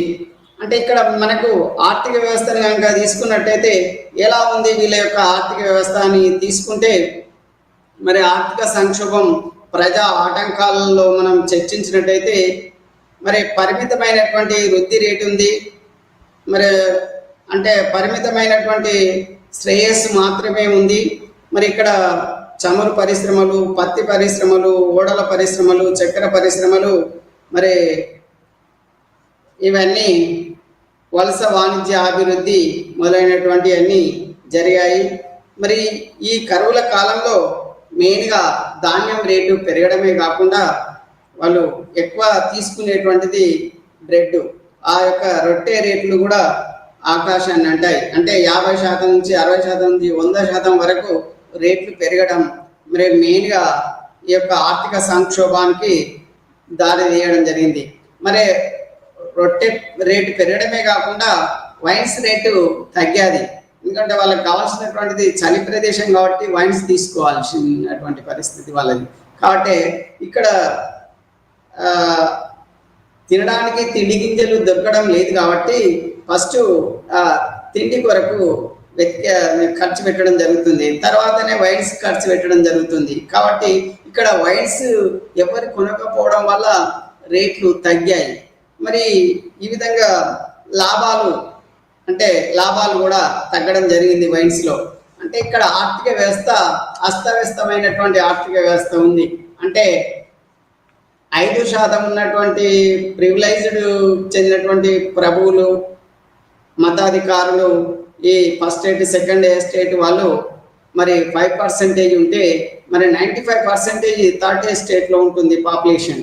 మరి వీళ్ళకు ఈ ఫస్ట్ ఎస్టేటు సెకండ్ ఎస్టేటు ఆధీనంలో 50% ల్యాండ్ వాళ్ళ ఆధీనంలో ఉంటుంది. మరి మిగతా 50 ల్యాండ్ మాత్రమే సామాన్యుల ఆధీనంలో ఉంటుంది. అంటే పన్నులు వాళ్ళు చెల్లించరు ఫస్ట్ ఎస్టేట్ సెకండ్ ఎస్టేటు. మరి మొత్తం పన్నులు అన్ని రకాలైనటువంటి పన్నులు మరి ఈ థర్డ్ ఎస్టేట్ వాళ్ళే చెల్లించాలి. మరి అది కాకుండా ఇక్కడ 14వ Louis I am the state, I am the king అన్నాడు. నేనే రాజును, నేనే రాజ్యాన్ని అని చెప్పడం జరిగింది. కాబట్టి మరి అతడు కూడా ఖర్చులు కూడా ఎక్కువనే చేయడం జరిగింది. మరి 15వ లూయిని తీసుకుంటే మరి 15వ లూయి ఆయన ఎక్కువ యుద్ధాల కొరకు ఖర్చు పెట్టడం జరిగింది. అంటే తన యొక్క అంత్యక్రియలకు తాను చనిపోయినప్పుడు అంత్యక్రియలు చేయడానికి కూడా సరిపోయినటువంటి డబ్బు లేదు. అంటే రాజ్యం దివాలా తీసింది, మరి అనేకమైనటువంటి అప్పులలో కూరుకుపోయింది దేశం. అంటే ఇక్కడ ఆర్థిక సంక్షోభం ఏర్పడిందని చెప్పవచ్చు. మరి 16వ లూయి రాగానే 15వ లూయినేమో మరి వర్సెల్స్ భవనాన్ని కట్టడం జరిగింది. మరి జల్సాలు ఎక్కువ చేయడం జరిగింది, మరి యుద్ధాలు కూడా ఎక్కువ చేయడం జరిగింది. దాంతో ఖర్చులు ఎక్కువ అయ్యాయి, మరి అప్పులు కూడా పెరిగిపోయాయి. మరి 16వ లూయి వచ్చినాటికి మొత్తం దేశమంతా దివాలా తీసి ఉంది. మరి ఇలాంటి పరిస్థితిలో అతని యొక్క భార్య మేరీ అంతువానెత్ ఆస్ట్రియా దేశానికి చెందినటువంటి యువరాణి. మరి ఆమె ఇష్టం వచ్చినటువంటి దీనిలో రాజరికంలో ఆమె యొక్క పెత్తనాన్ని కూడా చెలాయించడం జరుగుతుంది మరి ఆర్థిక మంత్రుల పైన. ఎందుకంటే రాజు ఆర్థిక మంత్రులను నియమిస్తే ఆమె తొలగించే విధంగా ఎవరి పైన అయితే ప్రివిలైజ్డ్ మొదటి ఎస్టేటు రెండవ ఎస్టేటుకు చెందినటువంటి వాళ్ళ మీద పన్నులు వేయాలని చెప్పినటువంటి ఆర్థిక మంత్రులను ఆమె తొలగించడం జరుగుతుంది. అంటే ఇక్కడ నెక్కర్ లాంటి వారు మరి అందరూ సమానమే, మరి అందరికీ పన్నులు వేయాలనేటువంటిది తీసుకొని వస్తే మరి అలాంటి మంత్రులను కూడా తొలగించడం జరిగింది. అంటే ఇక్కడ మొదటి ఎస్టేటు రెండవ ఎస్టేటుకు ఎలాంటి పన్నులు చెల్లించకుండానే మరి లగ్జరీ లైఫ్లు పన్నులు వసూలు చేసి వారు ఏ జాబ్ కానీ ఏది కానీ వాళ్ళ స్వంతం. మరి ఇవే కాకుండా న్యాయ వ్యవస్థ తీసుకుంటే మరి ప్రాంతాన్ని బట్టి ఒక్కొక్క న్యాయ వ్యవస్థ ఉంది, సమన్యాయ వ్యవస్థ లేదు. కాబట్టి అక్కడ స్థానికంగా ఉండేటువంటి రూల్స్ అండ్ రెగ్యులేషన్స్ వేరువేరుగా ఉన్నాయి. 400 రకాలైనటువంటి న్యాయ వ్యవస్థలు ఉన్నాయి అక్కడ. కాబట్టి వాళ్ళకు అనుగుణంగా అంటే వాళ్ళకు ఏది కానీ ఏ జాబ్ కానీ ఏది కానీ మొదటి ఎస్టేటు రెండవ ఎస్టేట్ వాళ్ళకే చెందుతుంది, మూడవ ఎస్టేట్కు ఏవి చెందడం లేదు, రావడం లేదు. అంటే ఇక్కడ ఇది మెయిన్ పరిస్థితి. ఇది ఫ్రాన్స్లో ఉన్నటువంటి పరిస్థితి. దాన్ని మనం ఫ్రెంచి అని కూడా అంటాం. ఫ్రెంచి వాళ్ళ యొక్క భాష ఫ్రెంచి కాబట్టి మరి ఫ్రెంచి దేశస్తులు అంటాం. మరి ఈ విధంగా ఇటు మనుషులకు తినడానికే రొట్టె దొరకలేదు, మరి పశువులకు కూడా మేత లభించడం లేదు. మరి తృణధాన్యాల రేట్లన్నీ పెరిగిపోయాయి. మరి ఈ విధంగా ఆర్థిక సంక్షోభం ఏర్పడింది. మరి దీన్ని బట్టి కొందరు అల్లరి మూకలు మెయిన్గా ఈ రైతులకు ఎక్కువ నష్టం జరిగింది ఇక్కడ. ఎందుకంటే పన్నులు ఎక్కువ చెల్లించేటువంటి వారు రైతులు మాత్రమే. మరి అలాంటి రైతులు అంటే ఒక మాటలో చెప్పాలంటే ఇక్కడ ఫ్రాన్స్ దేశంలో ఫ్రెంచిలో ఉన్నటువంటి నానుడి ఏంటంటే తిండి ఎక్కువై చనిపోయినటువంటి వారు 10% అయితే తిండి దొరకక చనిపోయినటువంటి వారు 90% మంది. అంటే ఇక్కడ ఆకలి కేకలు ఏ తీరులో ఉన్నాయో దీన్ని బట్టి అర్థమవుతుంది. మరి అక్కడ ఉద్యోగాలు కానీ ఎంపీ కానీ మొదటి రెండవ ఎస్టేట్లకు మాత్రమే చెందేటువంటి థర్డ్ ఎస్టేట్కు ఎలాంటివి లేవు. అంటే ఇక్కడ మెయిన్గా ఇక్కడ జరిగినటువంటి విప్లవంలో మొదటి ఎస్టేట్ రెండవ ఎస్టేట్ కాకుండా మూడవ ఎస్టేట్ సభ్యులే సామాన్యులే విప్లవాన్ని తీసుకొని వచ్చి సక్సెస్ అయ్యారు. అంటే ఈ పాత పద్ధతులను కూలవేసి మరి రాజ్యాంగబద్ధమైనటువంటి రాజరికాన్ని తీసుకుని వచ్చి అటు తర్వాత రాజరికాన్ని మొత్తమే రద్దు చేసి రాజును మరి జనవరి 21, 1793లో ఉరిదీసి మరి అంటే గెలటిన్ యంత్రం ద్వారా ఉరిదీసి అటు తర్వాత 9 నెలలకు రాణిని కూడా ఉరిదీసి మరి ఈ విధంగా మరి వ్యవస్థను ముందుకు తీసుకెళ్లడం జరిగింది. అంటే విప్లవము తాను కన్నటువంటి విప్లవము గెలటిన్ యంత్రం ద్వారా మరి అనేకమైనటువంటి మారణ హోమాలను సాగించింది ఈ విప్లవం. అంటే ఇక్కడ స్వేచ్ఛ, సమానత్వం, సభ్రాంతత్వం తీసుకొని రావడానికి ఎన్నో మరి ఎంతో మందిని గెలటిన్ యంత్రం ద్వారా మరి శిరస్సులను అంటే మొండాన్ని శిరస్సును వేరు చేయడం జరిగింది. దాన్ని ఒక రకంగా ఉరి అని చెప్పారు. ఉరి అనే కంటే మనం గిలటిన్ యంత్రం ద్వారా మరి శిరచ్ఛేదాలను గావించడం జరిగేది.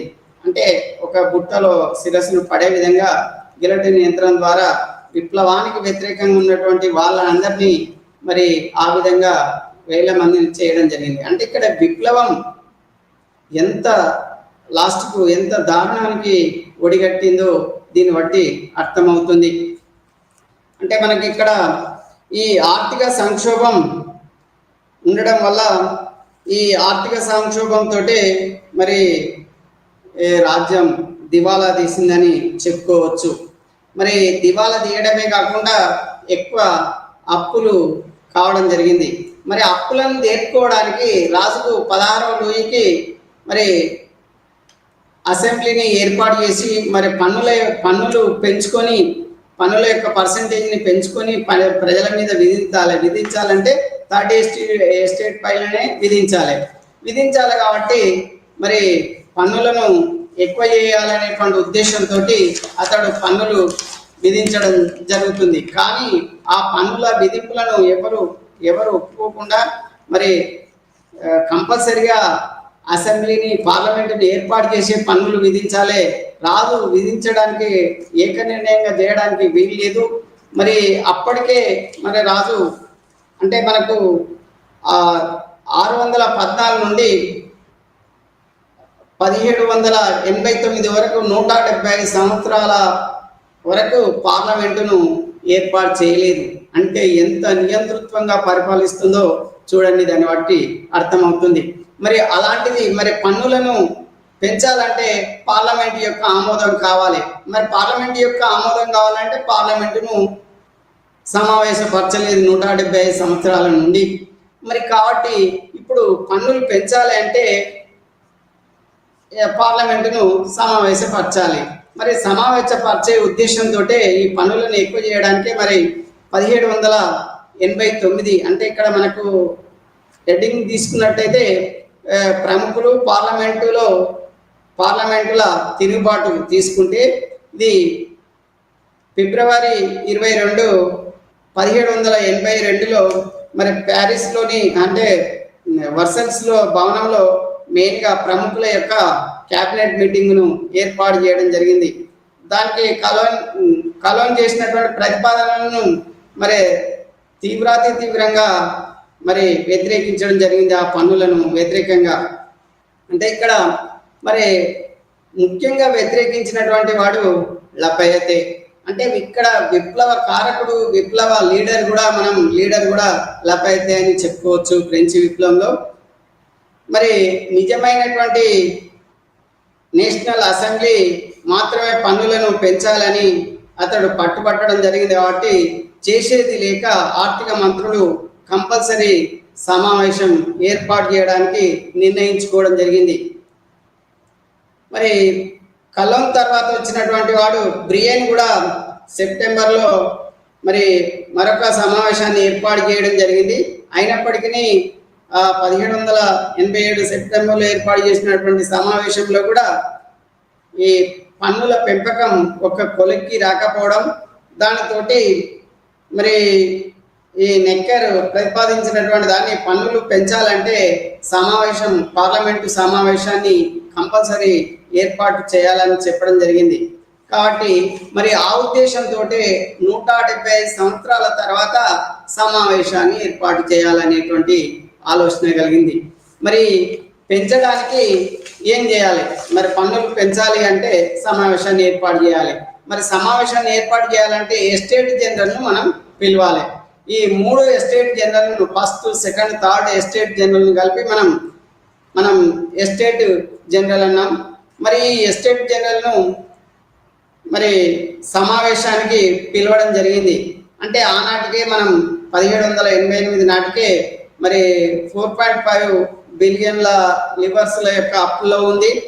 మరి 16 అదనంగా నిధులు కోరుతుండు తన కిరీట పన్ను అని.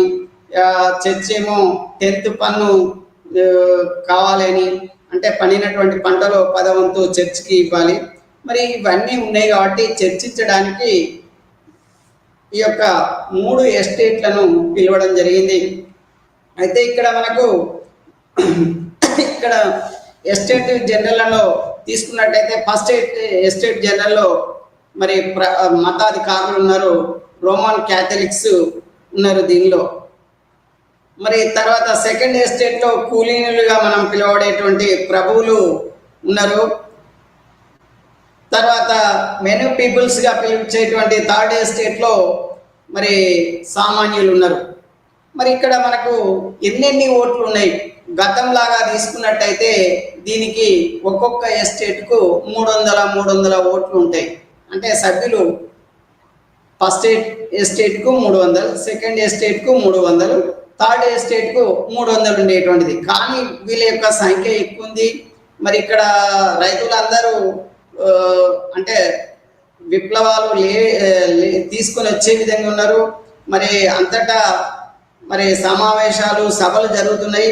ఆ ఉద్దేశంతో సామాన్యులను మరి పన్నులు చెల్లించేటువంటి వారు కూడా థర్డ్ ఎస్టేట్ వాళ్ళే కాబట్టి ఆ యొక్క సంఖ్యను రాజుగారు 600 చేయడం జరిగింది. అంటే 300 ఉన్నటువంటి థర్డ్ ఎస్టేట్ జనరల్ సభ్యుల యొక్క సంఖ్యను 600 చేశారు. చేసిన తర్వాత సమావేశానికి పిలిచి ఈ సమావేశంలో మెయిన్గా ఒక్కొక్కరికి ఒక్కొక్క ఎస్టేట్కు ఒక్కొక్క ఓటు అనేది చెప్పడం జరిగింది.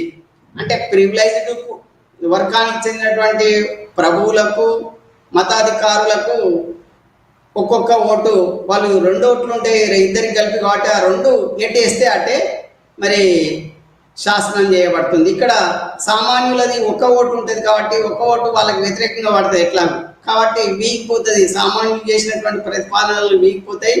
మరి ప్రివైజ్డ్ వర్గానికి చెందినటువంటి ఫస్ట్ ఎస్టేట్, సెకండ్ ఎస్టేట్ చేసినటువంటిదే మరి సక్సెస్ అవుతుంది అనేటువంటి ఉద్దేశంతో ఒక్కొక్క ఓటే ఉంటుందని మరి పట్టుబట్టడం జరిగింది. కానీ సామాన్యులు మరి ఈ థర్డ్ ఎస్టేట్కు చెందినటువంటి వారితోటి కొందరు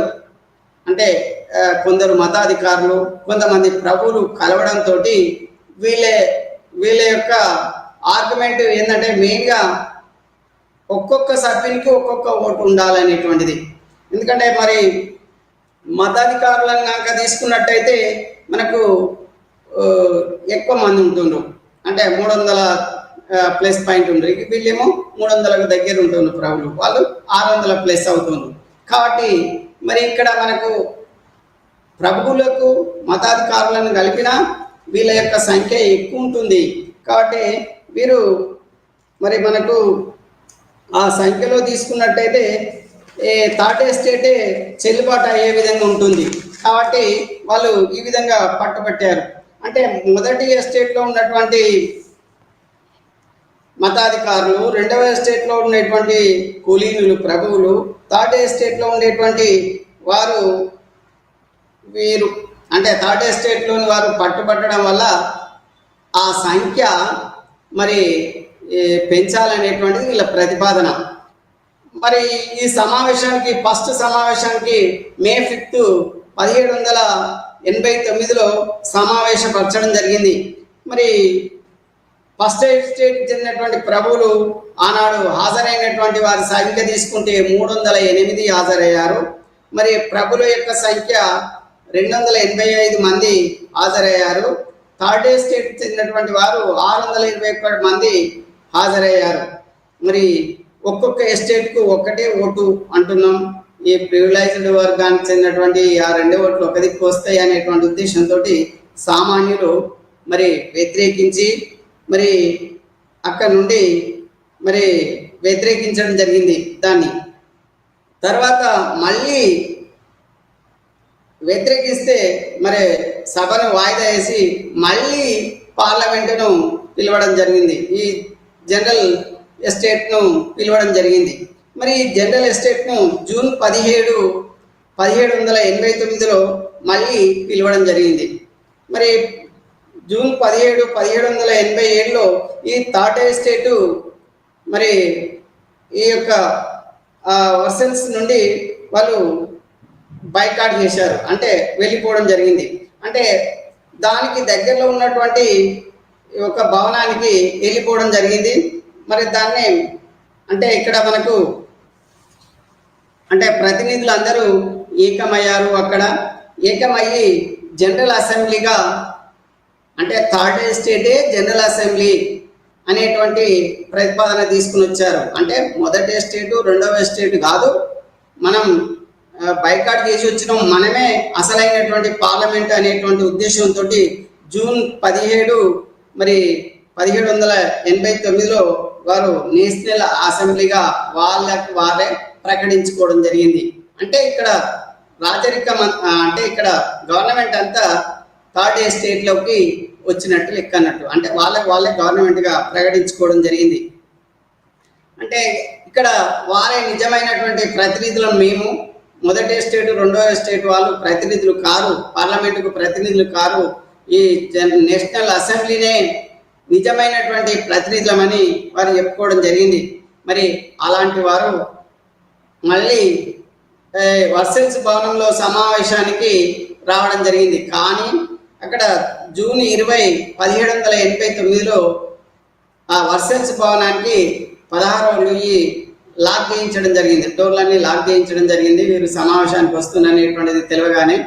కాబట్టి వారు ఇవన్నీ లాక్ చేసి ఉన్నాయి కాబట్టి పక్కనే ఉన్నటువంటి టెన్నిస్ కోర్టుకు వెళ్ళి మరి అక్కడ సమావేశం కావడం జరిగింది. అందుకే దాన్ని జూన్ 20ని టెన్నిస్ కోర్టు శబ్దం అంటాం. ఎందుకంటే అక్కడ శబ్దం ఏమని చేశారంటే వీరు సమావేశమైనటువంటి వీరంతా థర్డ్ ఎస్టేట్ చెందినటువంటి వారు, ఆ థర్డ్ ఎస్టేట్ తోటి కొందరు ఫస్ట్ ఎస్టేట్ సెకండ్ ఎస్టేట్ వారు కొంతమంది మరి సహకరించడం జరిగింది.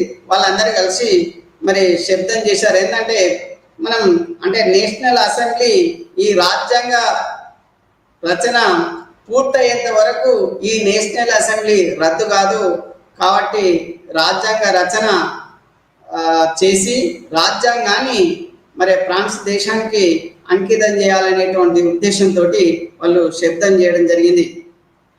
మరి దీనితోటి ఓ రకంగా అంటే నూతన రాజ్యాంగాన్ని రూపొందించడానికి స్టార్ట్ చేయడం జరిగింది. మరి ఆ తర్వాత జరిగినటువంటిది జూన్ 20 నుంచి మరి జూలైలో చెప్పుకోదగ్గ అయినటువంటిది ఏంటంటే మరి బాస్టిల్ పతనం అంటాం. అంటే జూలై 14, 1789 దాన్ని బాస్టిల్ పతనం అంటున్నాం. అంటే బాస్టిల్లో ఉన్నటువంటి ఆయుధాలను మొత్తం విప్లవకారులే మరి వాటిని హస్తగతం చేసుకొని ఆ బాస్టిల్లో ఉన్నటువంటి జైలు గోడలను పగలగొట్టి జైల్లో ఉన్నటువంటి వారిని అందరినీ విడుదల చేయడం జరిగింది. దానిలో లపయతే ముందుండడం జరిగింది. అంటే ఇక్కడ విప్లవకారుడు అంటే యూనియన్ లీడర్గా మనం లపయతను గుర్తించవచ్చు. అంటే ఇక్కడ జైలు గోడలను పగలగొట్టి జైల్లో ఉన్నటువంటి వారిని అనుభవిస్తున్నటువంటి శిక్షలు అనుభవిస్తున్నటువంటి వారికి ముక్తి లభించిందనేటువంటి ఉద్దేశంతో వాళ్ళు విప్లవంలో ముందున్నారు. ఎందుకంటే ఒకవేళ విప్లవం ఫెయిల్ అయిందనుకోండి మళ్ళీ డబల్ శిక్ష అనుభవించవలసి వస్తుంది. కాబట్టి ఇక్కడ మనకు మరి శిక్ష నుండి విముక్తి కావాలంటే విప్లవంలో ముందుండాలి అనేటువంటి ఉద్దేశంతో వాళ్ళు మరి ఆ యొక్క జైలు నుండి వచ్చినటువంటి వారు ముందు నడవడం జరిగింది. మరి ఇక్కడ ఈ విప్లవం ఇక్కడ ఒక జెండాను కూడా ఎగరవేశారు. అంటే ఈ యొక్క బోర్బన్ రాజుల యొక్క తెల్లని జెండాను దించి ఈ విప్లవకారుల యొక్క జెండాను ఎగరవేయడం జరిగింది. అంటే విప్లవకారుల యొక్క జెండా మెయిన్గా 3 రంగుల జెండా, ఎరుపు, మధ్యలో తెలుపు, మరి కింది లైన్లో నీలి రంగు. అంటే ఎరుపు, తెలుపు, నీలి కలర్లో ఉన్నటువంటి ఈ 3 రంగుల జెండాను మరి ఎగరవేయడం జరిగింది. అంటే దీనితోటే నియంతృత్వానికి చెందినటువంటి రాజరికం ఓ రకంగా రద్దయినట్టే లెక్క. ఎందుకంటే ఇక్కడ ఒక జెండా దించి ఇంకో జెండా ఎగరవేయడం జరిగింది. మరి రాజు నామకే వాస్తు మరి వర్సెల్స్ భవనంలో ఉండిపోవడం జరిగింది. మరి ఇలాంటి అన్ని మరి ఈ యొక్క అబెసియస్ అనే అతడు తన కరపత్రం ద్వారా ప్రజలకు వివరించాడు. థర్డ్ ఎస్టేట్ అంటే ఏంటిది, ఎలా ఉంటుంది, ఎలా వర్క్ చేస్తుందో వివరించడం జరిగింది. దీనిలో న్యాయవాదులు, సామాన్యులు, మరి చిన్న పెద్ద వ్యాపారస్తులు, మరి స్థానిక న్యాయాధికారులు, మరి రచయితలు, నోటరీలు, కార్యాలయ ఉద్యోగులు, రైతులు, వృత్తి కళాకారులు, చిన్న రైతులు, భూమి లేనటువంటి వారు, మరి సేవకులు, మరి ఉదారవాద భూజ్యవర్గానికి చెందినటువంటి వారు, తత్వవేత్తలు, ఆర్థికవేత్తలు, మరి శాస్త్రీయ ఉదారవాదులు, జ్ఞానోదయ ఉద్యమంలో ఉన్నటువంటి ఆలోచన పరులందరూ కూడా సభ్యులని చెప్పడం జరిగింది. ఇది జనరల్ అసెంబ్లీ అని చెప్పడం జరిగింది అబెసియస్ తన కరపత్రంలో. అంటే ఈ విధంగా ప్రచారాలు చేయడం జరిగింది. తర్వాత ఇక్కడ తత్వవేత్తల యొక్క పాత్ర గణనీయంగా ఉంది ఈ విప్లవంలో. ఎందుకంటే తత్వవేత్తల పాత్రలో ముఖ్యంగా అంటే మరి మేధావి త్రయం ఉంది. ఇక్కడ మేధావి త్రయంలో రూసో, వాల్టేరు, మరి మాంటెస్క్యూ. ఈ రూసో తన యొక్క సోషల్ కాంట్రాక్ట్లో 1762లో మరి సోషల్ కాంట్రాక్ట్లో మరి తన యొక్క విధానాన్ని పొందుపరిచి ప్రజలకు వివరించాడు. మరి తర్వాత మాంటెస్క్యూ ది స్పిరిట్ ఆఫ్ లాస్లో కార్యనిర్వహణాధికారం, మరి శాసన నిర్వహణాధికారం మరియు న్యాయ నిర్వహణాధికారం 3 నిర్వహణలు అంటే ఈ కార్యాలు వేరువేరుగా ఉండాలని చెప్పడం జరిగింది.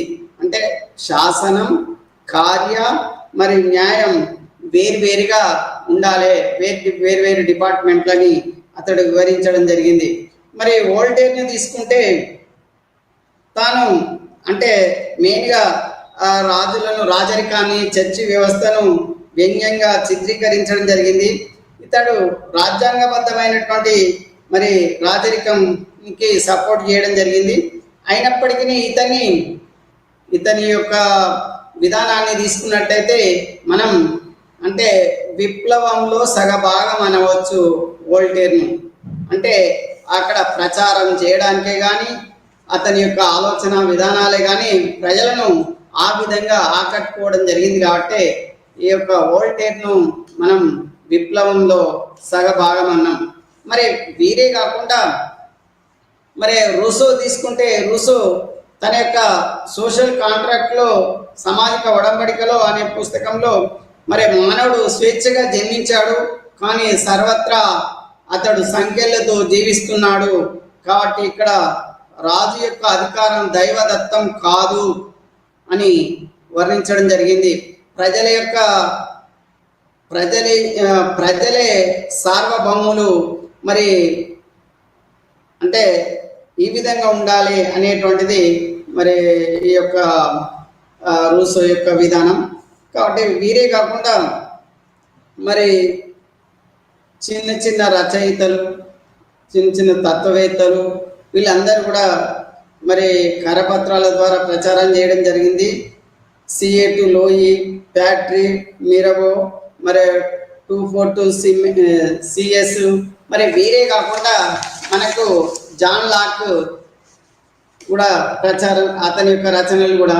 తర్వాత Adam Smith the wealth of నేషన్లో మరి అంటే శ్రమ యొక్క విలువ, మరి ఆ యొక్క ఉత్పత్తి విలువను గురించి చెప్పడం జరిగింది. మరి డైడీ రోట్ అనేటువంటి రచయిత encyclopedia of arts and science అంటే విజ్ఞాన సర్వస్వాన్ని తయారు చేసి మరి ఈ విధంగా ప్రజలకు అందుబాటులో ఉంచడం జరిగింది. మరి ఇదే కాకుండా పైస్ట్రోక్రాట్స్, మరి క్వింట్స్ని, మరి టార్గెట్ మొదలైనటువంటి రచయితలు కూడా తమ యొక్క రచనల ద్వారా ప్రజలను మేల్కొల్పడం జరిగింది. అంటే ఇక్కడ మనకు ప్రజలను చైతన్యం చేయడానికి మెయిన్గా ఈ యొక్క తత్వవేత్తల యొక్క మేధావుల యొక్క పాత్ర ఎక్కువనే ఉన్నదని చెప్పవచ్చు. అంటే నెక్స్ట్ పాయింట్ ఏంటంటే మనకు ప్రాచీన పాలన వ్యవస్థను ప్రజాదరణ ద్వారా ఏ విధంగా ప్రజల యొక్క భాగస్వామ్యంతో ఏ విధంగా ప్రాచీన పాలనను రద్దు చేయడం జరిగిందో అనేటువంటిది. మరి దానిలో తీసుకున్నట్టయితే మనకు జూన్ 20, 1789లో థర్డ్ ఏజ్ సభ్యులు మరి టెన్నిస్ కోర్టు శబ్దంలో కానీ, నేషనల్ అసెంబ్లీ ఇక ఏర్పాటు కావడం కానీ, మరి ఇవన్నీ నెక్కర్ అనేటువంటి మంత్రిని తొలగించడం, ఇలాంటివన్నీ కూడా మనకు వస్తున్నాయి. అంటే ఇక్కడ మనకు లూయి 16వ లూయి అంటే 20,000 మంది సైనికులతోటి మరి తన యొక్క రక్షణ కవచాన్ని ఏర్పాటు చేసుకోవడం జరిగింది. ఎందుకంటే విప్లవకారులు మరి విప్లవాన్ని జరుగుతున్నటువంటి ఈ కాలంలో తనకు రక్షణ లేకుండా పోయిందనేటువంటి ఉద్దేశంతో మరి పగడబందిగా మరి 20,000 మంది సైనికులతోటి రక్షణ కవచంగా ఏర్పాటు చేసుకోవడం జరిగింది. మరి ఇవే కాకుండా ఒక దిక్కు మిరబో యొక్క ప్రసంగాలు, మరి ప్రజలు ప్రతి చర్యగా అతని యొక్క ప్రసంగాలు విన్నటువంటి వారు ప్రతి చర్యగా హింసకు పాల్పడడం. మరి ఈ యొక్క జూలై 14 మరి మనం 1789 దాన్నే బాస్టిల్ పతనం అంటున్నాం. ఆ యొక్క బాస్టిల్ పతనాన్ని మరి విప్లవ దినంగా, అంటే ఫ్రాన్స్కు అది జూలై 14 విప్లవ దినం. అది అంటే విప్లవ దినమే కాకుండా ప్రపంచానికి అది విప్లవ దినంగా, మరి ఫ్రాన్స్కు అది జాతీయ దినంగా పరిగణించడం పడుతుంది ఇప్పటికి కూడా.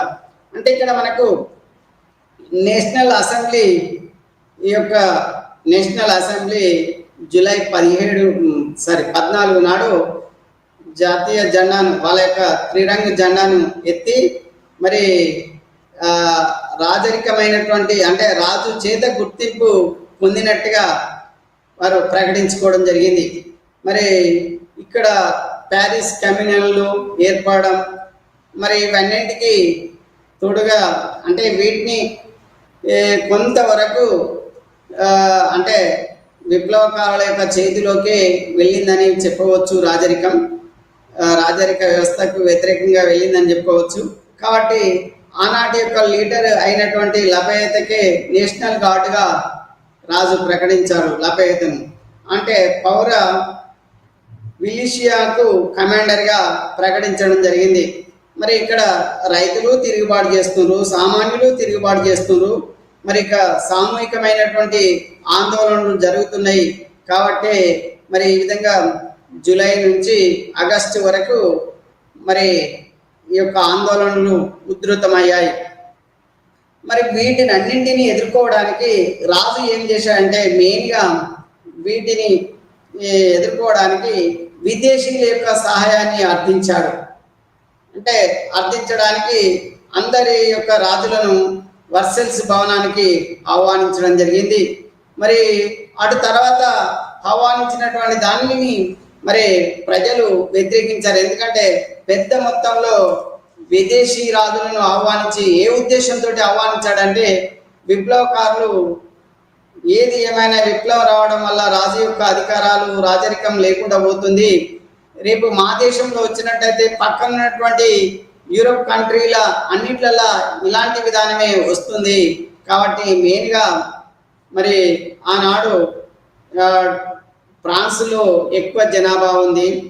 మరి నెక్స్ట్ తీసుకుంటే ఆస్ట్రియా, అంటే ఆస్ట్రియా రోమ్లో ఉండేటువంటి వాడు పోపు. మరి అదేవిధంగా ఈ పోపుకు అనుబంధంగా ఉండేటువంటి పవిత్ర రోమన్ సామ్రాజ్యాధినేతగా ఆస్ట్రియా రాజును గుర్తించడం జరిగింది. అంటే ఆనాడు ఆస్ట్రియాకు పెద్ద గుర్తింపు ఉంది. కాబట్టి ఇక్కడ ఆస్ట్రియా యొక్క యువరాణే రాణియే మేరీ అంతువానెత్, అంటే రెండవ ఫ్రాన్సిస్ యొక్క సోదరి. కాబట్టి మరి ఈ విధంగా అంటే ఇక్కడ ఫ్రాన్స్కు పూర్తి వ్యతిరేకం, ఫ్రాన్స్ ప్రజలకు వ్యతిరేకం ఎవరంటే ఆస్ట్రియా దేశం. కాబట్టి మరి ఈ యొక్క ఆస్ట్రియా దేశం పైన మరి శత్రుత్వంగా చూడడం జరిగింది. మరి అంతకుముందే వీరు అంటే 7 సంవత్సరాల యుద్ధం మరి బ్రిటన్ తోటి చేయడం ఇలాంటివన్నీ జరిగాయి. కాబట్టి ఏది ఏమైనా విదేశీయులను జయించాలి, మరి విదేశీయులను జయించాలి అనేటువంటిదేమో ప్రజల యొక్క ఉద్దేశం, తిరుగుబాటుదారుల యొక్క ఉద్దేశం. మరి తిరుగుబాటుదారుల నుంచి రాజుకు రక్షణ ఎట్లా కోరాలి, విదేశీయుల యొక్క సహాయం కోరాలని, మరి విదేశీయుల సహాయం కోరే నిమిత్తం తనకు చుట్టూ ఉన్నటువంటి యూరోప్ కంట్రీకి చెందినటువంటి వాళ్ళందరి రాజులను అందరినీ మరి డిన్నర్కు ఆహ్వానించడం జరిగింది. అంటే ఇక్కడ ఆ పరిస్థితి తీసుకున్నట్టయితే మరి రైతులు వాళ్ళే అంటే కాపలాదారులుగా స్థానిక మిలీషియన్గా ఏర్పడడం జరిగింది. మరి రైతులే వాళ్ళే విప్లవం కొరకు ఆయుధాలను తయారు చేసుకున్నారు. మరి ఆయుధాలను తయారు చేసుకోవడమే కాకుండా ఆందోళనలు జరుగుతున్నాయి కాబట్టి వాళ్ళు పన్నులు కట్టమని, చర్చి యొక్క పన్నులు 10th పన్నులు కూడా కట్టమని, మరి చర్చి యొక్క ఆస్తులను ధ్వంసం చేయడం, ప్రభుల యొక్క ఆస్తులను ధ్వంసం చేయడం, పత్రాలను వడ్డీ పత్రాలను ఇట్లా కాలబెట్టడం, మరి ఇలాంటివన్నీ చేయడం వల్ల మరి ఈ యొక్క ప్రభువులు ఇతర దేశాలకు పారిపోవడం జరిగింది. అంటే ఇక్కడ ప్రజలు గ్రామాలలోనే ఎక్కువ పర్సెంటేజ్ ఉన్నారు, పట్టణాలలో తక్కువ పర్సెంటేజ్ ఉన్నారు. అంతకుముందే కరువులు వచ్చినాయి కాబట్టి ఆ కరువుల కాలంలో బ్రతకడానికి అందరూ ప్యారిస్కి వెళ్ళారు. కాబట్టి ప్యారిస్ ఏమైందంటే మరి ఈ వర్సెల్స్ దానికి 17 కిలోమీటర్ల దూరాన ప్యారిస్ ఉంటుంది. కాబట్టి ఈ ప్యారిసే పెద్ద పట్టణంగా తయారైంది. ఎందుకంటే అందరూ వలస రావడం వల్ల మరి చుట్టుప్రక్కల ఉండేటువంటి గ్రామాల జనాభా మరి కరువుల కాలంలో తిండి లేక పట్టణానికి తెచ్చారు. మరి ఆ విధంగా పెద్ద పట్టణంగా ప్యారిస్ జరిగేది. మరి ఇక్కడ ప్యారిస్ ఈ యొక్క అంటే ఈ విప్లవానికి హెడ్ క్వార్టర్ కూడా ప్యారిసే తయారైంది. ఎందుకంటే ఆహారం లేక ఆకలి కేకలతోటి కడుపు పట్టుకొని కడుపు మాడినటువంటి వాళ్ళంతా ప్యారిస్కి వచ్చారు. కాబట్టి విప్లవము ప్యారిస్లోనే ఎక్కువ ఉన్నదని చెప్పుకోవచ్చు. మరి కేంద్ర స్థానం కూడా ప్యారిస్ అని చెప్పవచ్చు.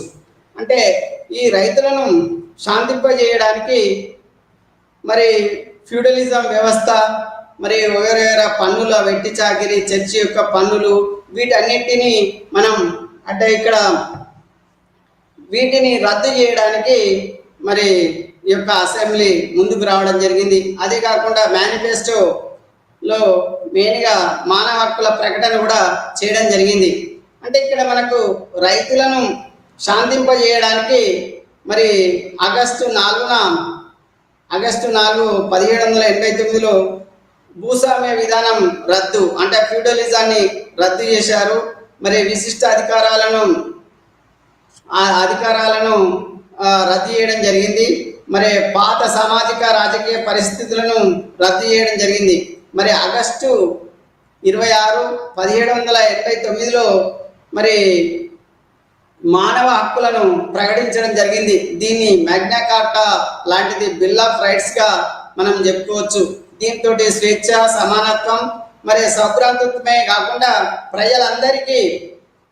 ప్రజలందరికీ సమాన హక్కులు, మరి హక్కుల ద్వారా ప్రజలను కాపాడడం, మరి దేశ సార్వభౌమాధికారం ఏ ఒక్కరి చేతుల్లో ఉండదు, అది ఏ ఒక్కరి చేతిలో ఉండదు. కాబట్టి దేశానికి సార్వభౌమాధికారం ఉండడం, మరి చట్టం ముందు అందరూ సమానులే, ఎవరైనా కానివ్వండి చట్టం ముందు అందరూ సమానులే. మరి ఉద్యోగాలు, పదవులు ఏవి కానీ అందరికీ సమానం. మరి అదే కాకుండా మతం చర్చి, ఆర్చ్ బిషప్లు మరి రాజ్యాంగబద్ధంగా ప్రమాణం చేసి మరి జాబ్లో జాయిన్ కావాలి. అంటే రాజ్యాంగబద్ధమైనటువంటి ఈ యొక్క మత విధానాన్ని ప్రవేశపెట్టి చర్చి యొక్క ఆస్తులను మొత్తం రాజ్యాంగానికే స్వంతం చేసుకోవడం జరిగింది. అంటే పౌరులకు సమానమైనటువంటి హక్కు, వాక్ స్వాతంత్ర్యం, మరి అంటే కరపత్రాలు పంచేటువంటి రాయడం, మరి ముద్రించడం, ఇలాంటివన్నీ మరి ప్రకటించడం జరిగింది. అయినప్పటికీ మరి రాజు మరి వీటిని ప్రకటించినప్పటికీ మరి ఈ విధంగా మరి విప్లవం జరుగుతుంది కాబట్టి ఈ అన్ని రాయితీలు ప్రకటించినప్పటికీ మరి 16వ లూయి వర్సెస్ భవనంలో అంటే నిష్క్రమణంగా ఉండడం జరిగింది. అంటే ఏం చేసేది లేకుండా ఉండడం జరిగింది. మరి ఇలాంటి పరిస్థితుల్లో మరి విదేశీ రాజులను డిన్నర్కు ఆహ్వానించడం జరిగింది.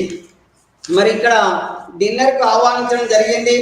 ఆ డిన్నర్ను అంటే ప్రజలకు ఆకలి కేకలు అవుతే ఒక రాజు పెద్ద మొత్తంలో విదేశీయులకు మరి డిన్నర్ ఇస్తున్నారు కాబట్టి మా ఆకలి కేకలు, మా కడుపులు కాలిపోతున్నాయి, ఆకలితోటి కాలిపోతున్నాయి మరి అని మెయిన్గా అక్టోబర్ 6, 1789లో ప్యారిస్ మహిళలు ఆకలి కేకల పేరుతో మరి వర్సెల్స్ భవనానికి ఏతించడం జరిగింది.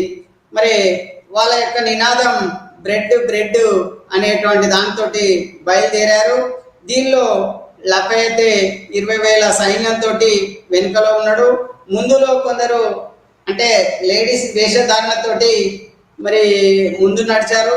వాళ్ళ చేతులల్లో చీపురు కట్టలు, కత్తిపీటలు, మరి మొంటెలు, ఈవెంట్ ఈ లేడీస్కి వాడేటువంటి ఈ యొక్క ఆయుధాలన్నింటినీ, ఒంటింటి ఆయుధాలన్నింటినీ పట్టుకొని మరి కొందరు పిస్తోళ్లను పట్టుకొని ముందు నడవడం జరిగింది. కాబట్టి ఇక్కడ ముందు నడిచి వర్సెల్స్ భవనానికి ఏతించడం జరిగింది.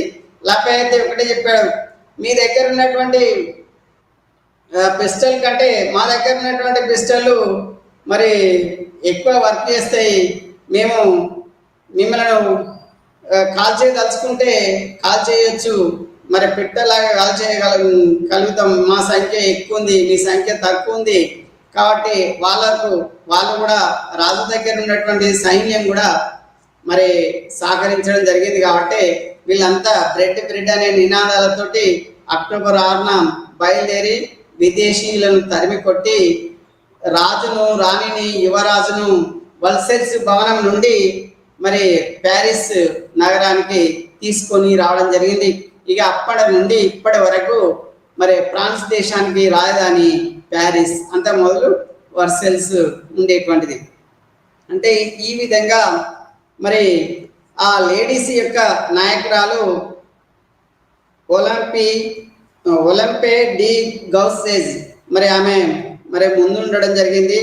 మరి ఈ మహిళలు కూడా లాండ్రీ మహిళలు సబ్బు రేటు పెరగడం, మరి శ్రామిక మహిళలు సొసైటీలుగా ఏర్పడడం, ఆనాటి నుండి అంటే అక్టోబర్ 6 నుండి 1789 నుండి మరి అటు తర్వాత వచ్చేటువంటి వాటిలల్లో అంటే విప్లవంలో ముందున్నటువంటి వారు మహిళలుగా చురుకుగా పాల్గొనడం జరిగింది 1795 వరకు అని చెప్పుకోవచ్చు.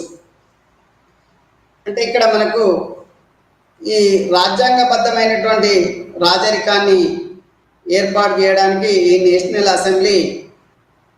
అసెంబ్లీ రద్దయి సెప్టెంబర్ 30 మరి 1891 నుండి రాజ్యాంగబద్ధమైనటువంటి రాజరికాన్ని ఏర్పాటు చేశారు. అంటే యూరోప్లో ఇదే తొలి లిఖిత రాజ్యాంగం అని మనం చెప్పుకోవచ్చు. అంటే దీనిలో రాజు ఉన్నాడు కానీ నామమాత్రమైనటువంటి ఈ అధికారాలతోటి 16వ లూయి కొనసాగాడు. అంటే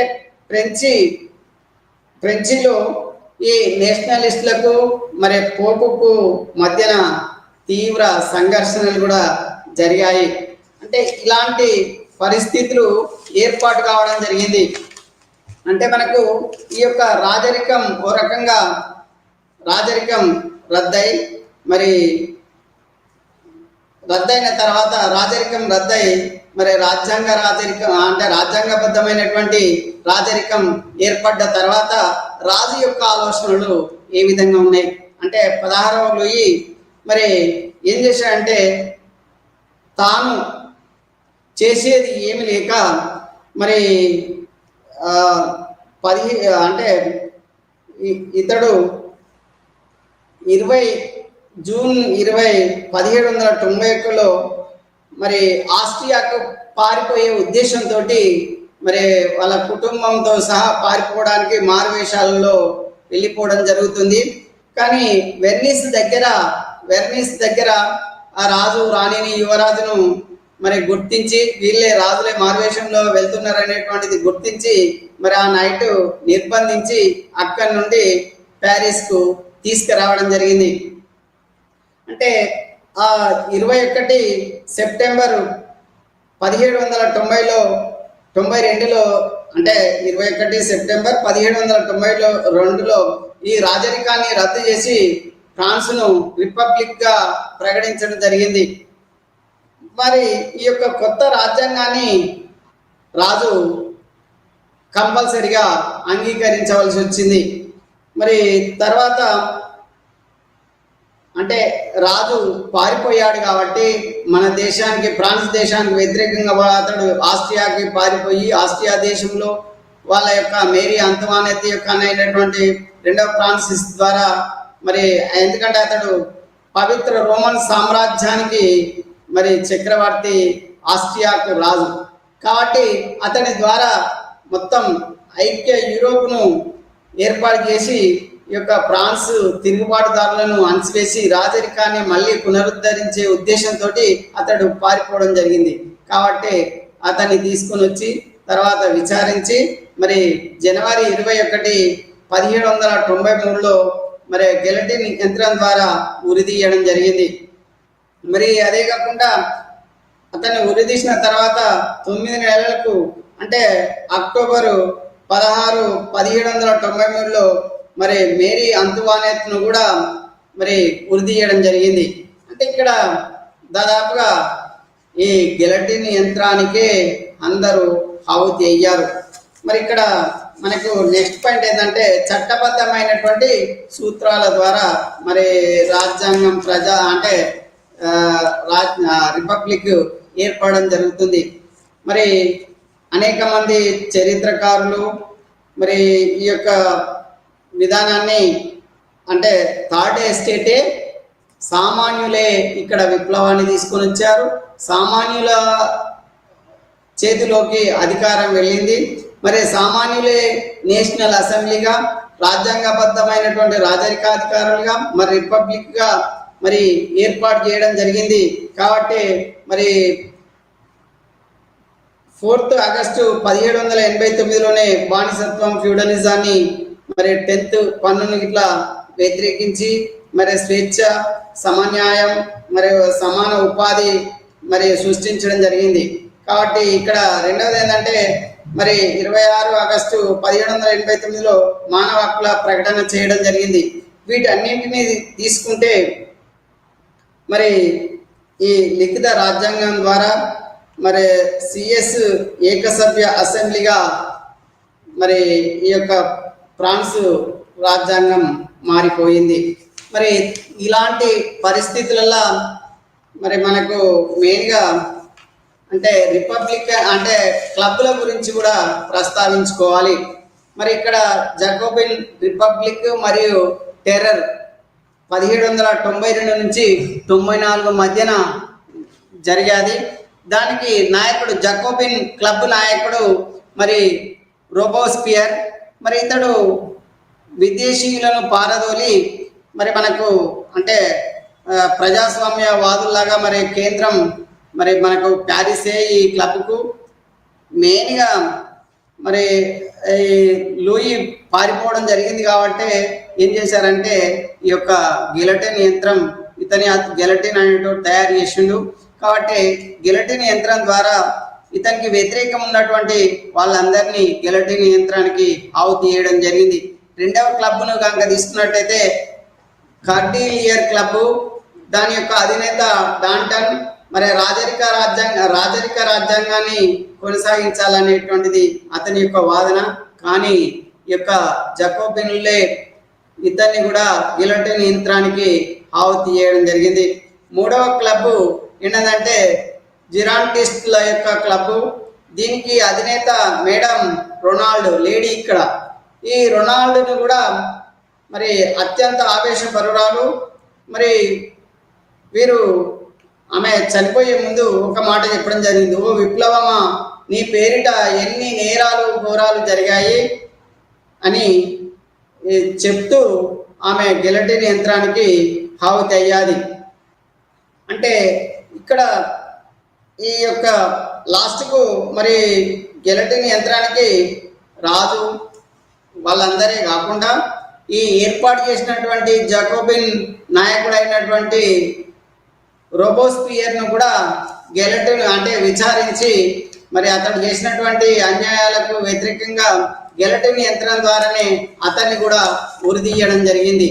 అంటే గిలటిన్ యంత్రం ద్వారా శిరచ్ఛేదం గావించడం జరిగింది. అంటే ఇక్కడ మనకు లక్షల మందిని జైల్లో పెట్టాడు. మరి ఆ జైల్లో 5 లక్షల మందిని జైల్లో పెట్టాడు. 40,000 మందిని ఉరిదీయడం జరిగింది. కాబట్టి అతన్ని మనం అంటే రోబోస్పియర్ను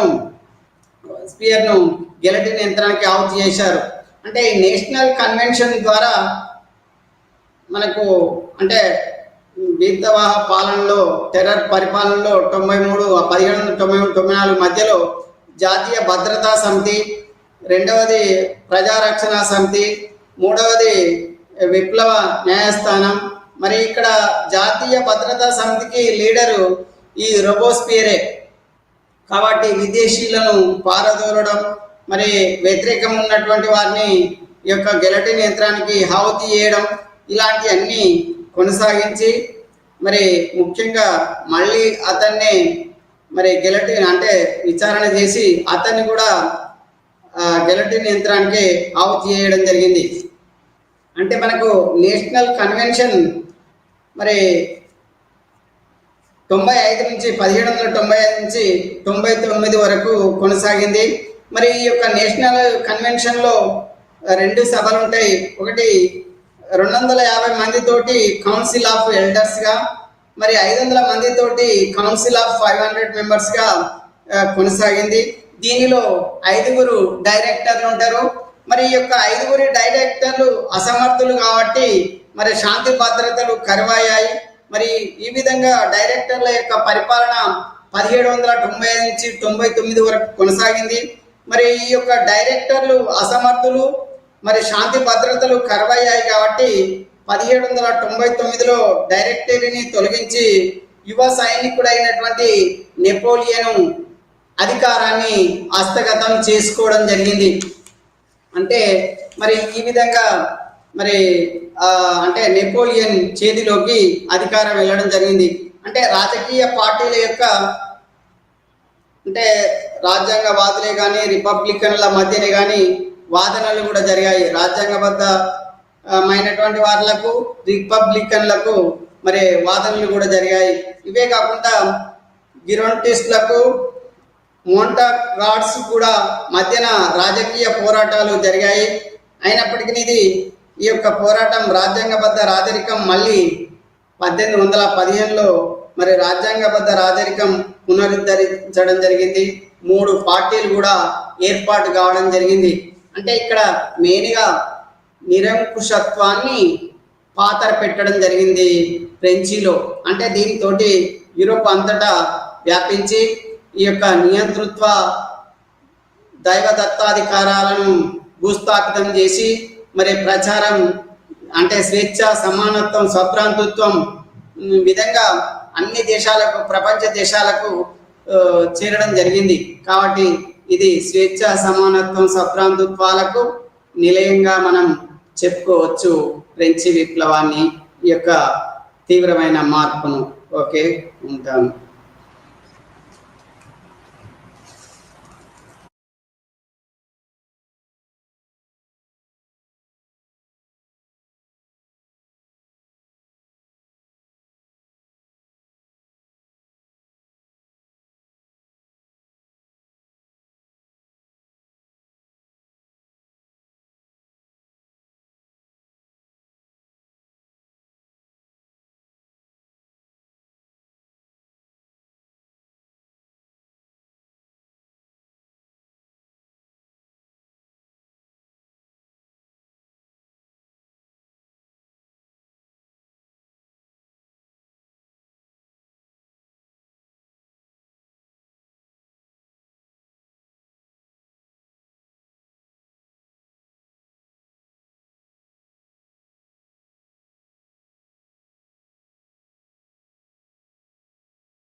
Good afternoon, everyone.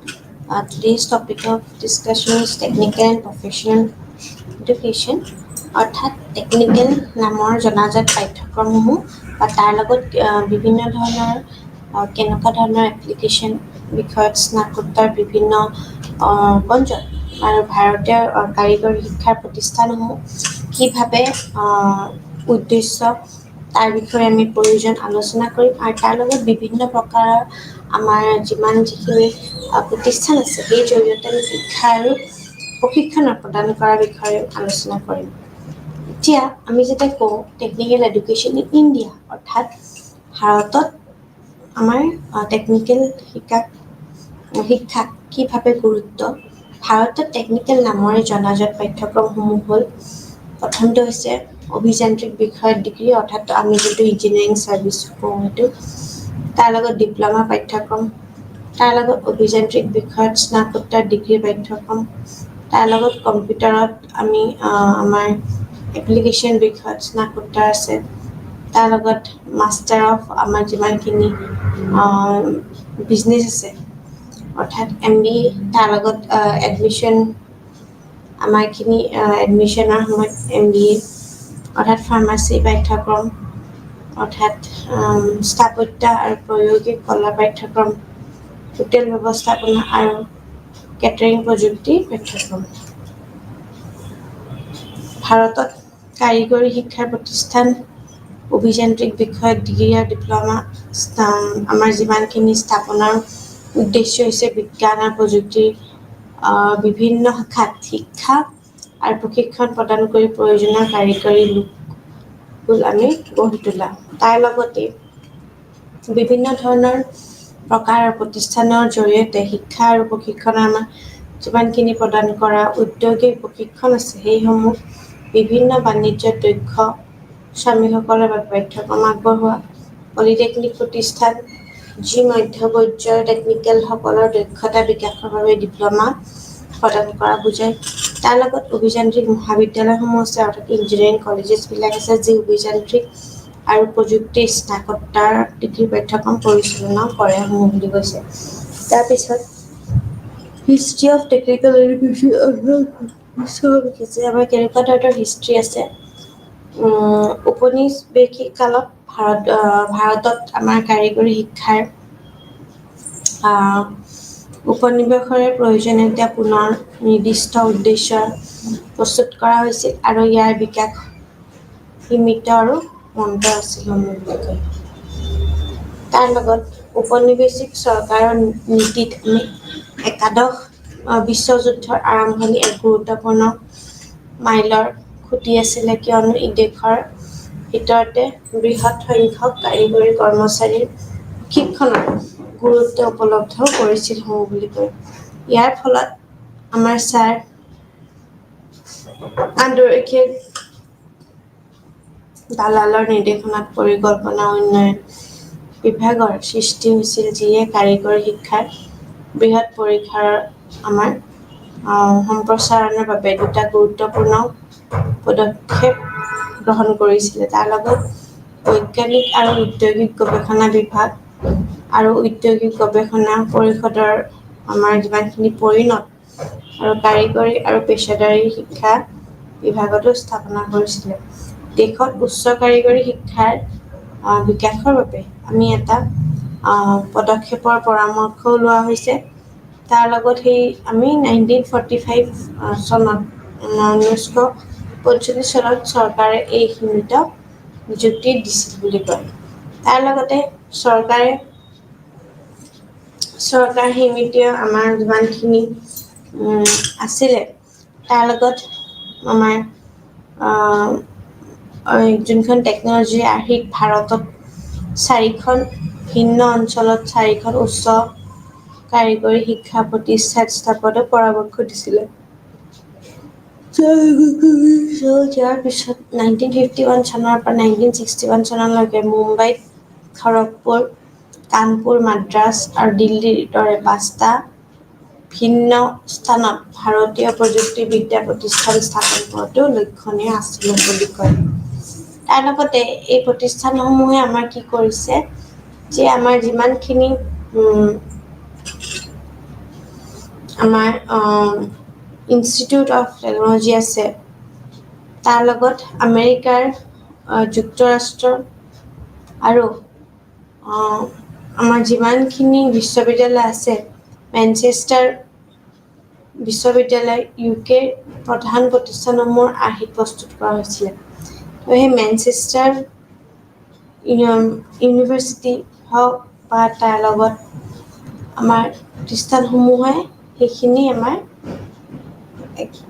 একলগ কৰিছে তো সেই প্ৰস্তুত কৰাৰ বিষয়খিনিও হৈছিলে তাৰ লগত স্বাধীনতাৰ ঠিক আগতেই 1945 চনত আমাৰ সৰ্বভাৰতীয় কাৰিকৰী শিক্ষা পৰিষদ যিমানখিনি আছে এইখিনি গঠন কৰা হৈছিল তাৰ লগত আমি চাওঁ যে আমাৰ 1947 চনত বিশিষ্ট বিজ্ঞানী তথা প্ৰকাশক আমি কেনেকৈ পাৰোঁ গঠন কৰা হৈছিল যি দেশৰ বৈজ্ঞানিক মানৱ শক্তিৰ প্ৰয়োজনীয় প্ৰথমটো পদ্ধতিগত মূল্যায়ন কৰিছিল বুলি কয় আৰু তাৰ লগতে হৈছিলে বিশিষ্ট বিজ্ঞানী তথা প্ৰকাশক ডক্টৰ শান্তি স্বৰূপ আমাৰ আছিলে ভট্টনগৰৰ অধ্যক্ষত এখন আমাৰ যিমানখিনি মানৱ শক্তি সমিতি গঠন কৰা হৈছিলে আৰু যি দেশৰ বৈজ্ঞানিক মানৱ শক্তিৰ প্ৰয়োজনীয়তা প্ৰথমটো পদক্ষেপ আমাৰ পদ্ধতিগত মূল্যায়ন কৰিছিলে প্ৰতিবেদনখন চৰকাৰৰ বাবে কাৰিকৰী শিক্ষাৰ বিকাশ আৰু সম্প্ৰসাৰণৰ পৰিকল্পনা কৰাৰ বাবে এক গুৰুত্বপূৰ্ণ নীতিত বস্তুখিনি আমাৰ সদায় সেই হিচাপেও কাম কৰিছিলে আৰু যোনজন আমাৰ আছিলে বৰ্তমান পলিটেকনিকেল সন্মুখত আমাৰ নিয়ন্ত্ৰণ কৰিবলৈ 1948 চনত অধ্যয়ন কৰা আমাৰ যিমানখিনি পৰিষদৰ সহযোগিতাত সৰ্বভাৰতীয় কাৰিকৰী তাৰ লগত শিক্ষা পৰিষদ তাৰ লগত AICTE তাৰ লগত CTE তাৰ লগত ভাৰতৰ পলিটেকনিক শিক্ষা ব্যৱস্থাত আৰু পৰিস্থিতিটো আমি দেখিবলৈ পাওঁ কাম কাজৰ বাবে নিয়মাৱলীও আছিলে ঠিক সেইদৰে নিয়মাৱলী পত্নীকৰণৰ পৰামৰ্শ দিয়ে বুলি কৈছে ৰাধাকৃষ্ণ আয়োগ 1948 চনত যোনখন দিছিলে সেইখনৰ লগতো আমি আছিলে 1948-49 আছিল স্বাধীন ভাৰতৰ বিশ্ববিদ্যালয় শিক্ষাৰ ওপৰত গঠন কৰা প্ৰথম আয়োগ প্ৰথম কি আয়োগ আছিলে কাৰিকৰী শিক্ষাৰ সন্দৰ্ভত আমাৰ মূল পৰামৰ্শদাতা তাৰ লগত আৰোপ কৰা হৈছিলে অভিযান্ত্ৰিক ক্ষেত্ৰত গৱেষণা ব্যৱস্থা কৰা হয়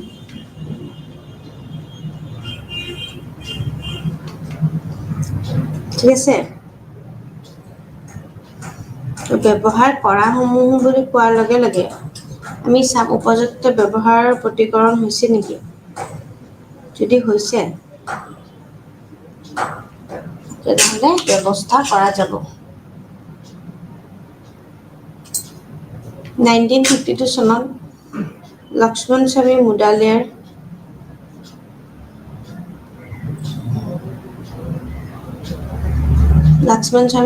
অধ্যক্ষত আমাৰ মাধ্যমিক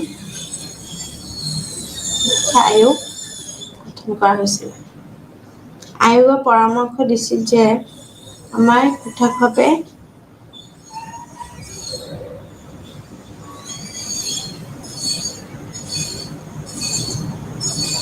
আৰু সেই লগতে বহুমুখী বিদ্যালয়ৰ অংশ হিচাপে আমি বৃহৎ সংখ্যাত কাৰিকৰী বিদ্যাত আমি চাব পাৰোঁ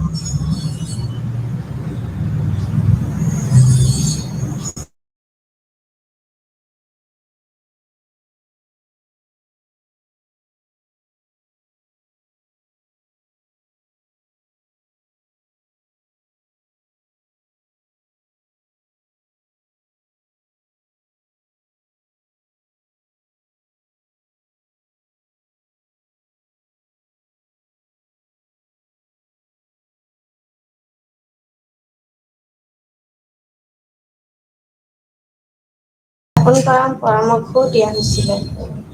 ৰাষ্ট্ৰীয় নীতি শিক্ষা, কাৰিকৰী শিক্ষা আয়োগৰ লগত আমি মিলিব চাম।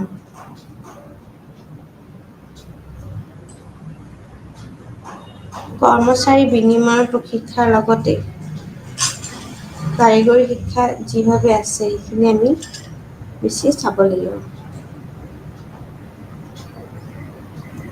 আৰু পৰামৰ্শৰ দৰে পাৰম্পৰিক স্বাৰ্থত আমি শিকিব লাগিব।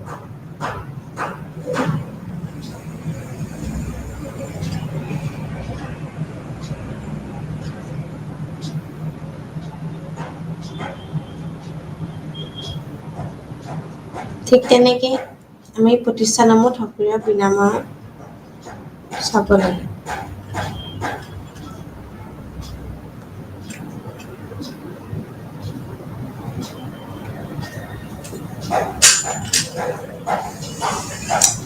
বিভিন্ন আয়োগৰ লগত যোগাযোগো কৰিব পাৰা বুলি কোৱা গৈছে। আমি চাব পাৰোঁ। ঠিক আছে।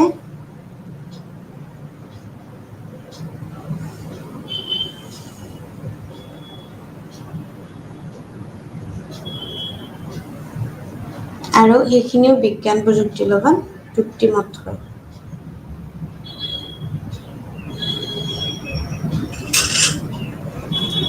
আৰু গুৰুত্ব দিয়াৰ আৰোপো চলে।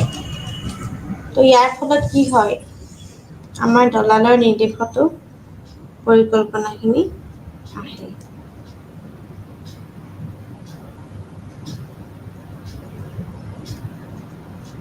ঠিক তেনেকুৱাকে আমি চাওঁ যে আমাৰ ইমানখিনি আমাৰ বিভাগত দেশত কৰ্মজীৱী আছে।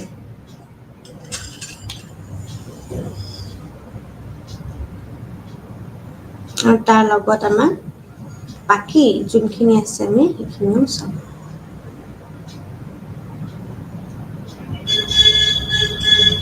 প্ৰশিক্ষণৰ জৰিয়তে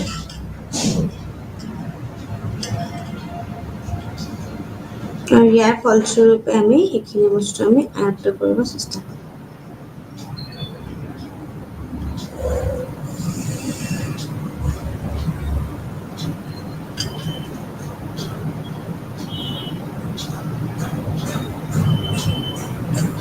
আৰু সেই হিচাপত আমাৰ দেশত উচ্চ কাৰিকৰী শিক্ষা আৰু বিকাশো আমাৰ গতিভাৱে কমি আহিছে।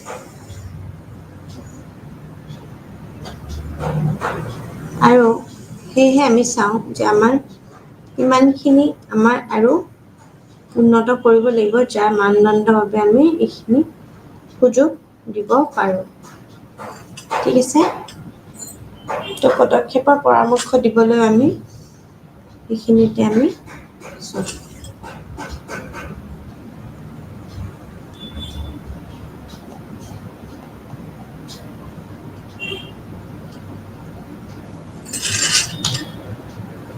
চৰকাৰৰ সীমিত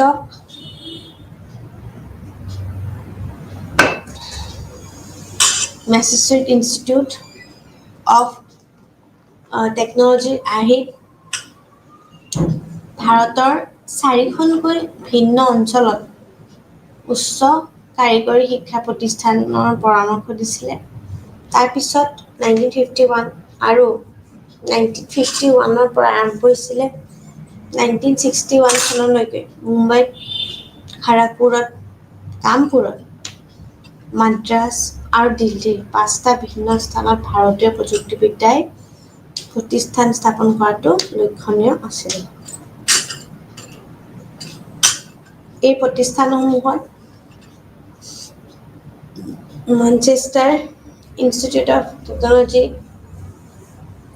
আমেৰিকা যুক্তৰাষ্ট্ৰ আৰু মেনচেষ্টাৰ বিশ্ববিদ্যালয় UK প্ৰধান প্ৰতিষ্ঠানসমূহৰ আৰ্হিত প্ৰস্তুত কৰা হৈছিল।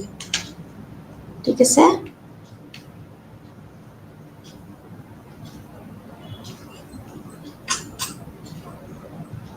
আমি কাৰণে বস্তুখিনি চাই লওঁ।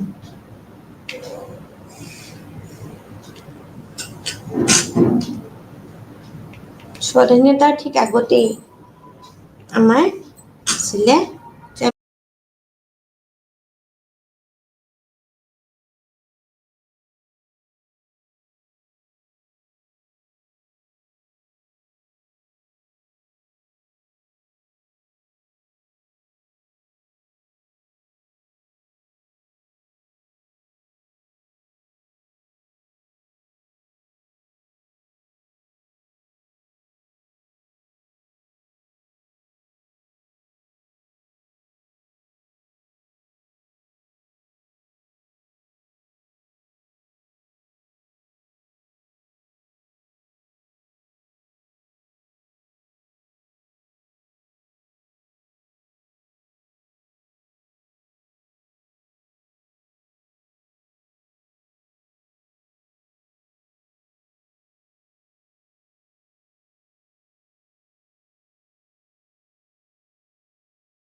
সকলৰ বাবে পাঠ্যক্ৰম আগবঢ়োৱা হৈছিলে আৰু তাৰ লগত পলিটেকনিক প্ৰতিষ্ঠান আৰু মাধ্য পৰ্যায়ৰ আমাৰ যিমানখিনি টেকনিকেল ইছ্যুজ আছিলে সেই দক্ষতা বিকাশৰ বাবে ডিপ্ল'মাও প্ৰদান কৰা হয় আমি যদি কওঁ অভিযান্ত্ৰিক মহাবিদ্যালয় অৰ্থাৎ অভিযান্ত্ৰিক আৰু প্ৰযুক্তি স্নাতকোত্তৰ লগত আমাৰ জড়িত ডিগ্ৰী পাঠ্যক্ৰম তাৰ লগত আমাৰ পৰিচালনাসমূহ আমি আলোচনা কৰিব পাৰোঁ আমি যদি এতিয়া টেকনিক্যাল এডুকেশ্যন চাওঁ মানে আমাৰ টেকনিক্যালি আমি যদি চাওঁ হিষ্ট্ৰীটো অৰ্থাৎ আমাৰ কিমানখিনি আমাৰ হিষ্ট্ৰী ইতিহাস চাওঁ বুৰঞ্জীত চালে আমি গম পাওঁ যে আমাৰ পুৰণাতে ভাৰতত কাৰিকৰী শিক্ষা প্ৰয়োজনীয়তা আমাৰ বিভিন্ন ধৰণৰ পুৰণৰ নিৰ্দিষ্ট উদ্দেশ্যত প্ৰস্তুত কৰা হৈছিলে আৰু ইয়াৰ বিকাশ আমি দেখিবলৈ পাওঁ সীমিত আৰু আমাৰ আছিলে তাৰ ফলত কি হৈছিলে যে চৰকাৰৰ কিছুমান নীতি আছিলে অৰ্থাৎ প্ৰিন্সিপলছ আছিলে একাদশ বিশ্বযুদ্ধৰ যেতিয়া আমাৰ বিশ্বযুদ্ধ হৈছিলে তেতিয়াতে আমাৰ আৰম্ভণৰ এক গুৰুত্বপূৰ্ণ মাইলৰ খুঁটি আছিলে কিয়নো তেতিয়া টাইমত কি হৈছিলে যে দেশৰ ভিতৰত বৃহৎ সংখ্যক কাৰিকৰী কৰ্মচাৰী প্ৰশিক্ষণ ওপৰত উপলব্ধ কৰিছিলে আৰু তাৰ লগত ইয়াৰ ফলত আমাৰ ছাৰ আৰু দেশীৰ দালালৰ নিৰ্দেশনাতে আছে যে পৰিকল্পনা আৰু উন্নয়ন বিভাগৰ অৰ্থাৎ আমাৰ প্লেনিং এণ্ড ডেভেলপমেণ্ট ডিপাৰ্টমেণ্ট আছে পৰিকল্পনা উন্নয়ন বিভাগৰ সৃষ্টি হৈছিল তেতিয়া টাইমত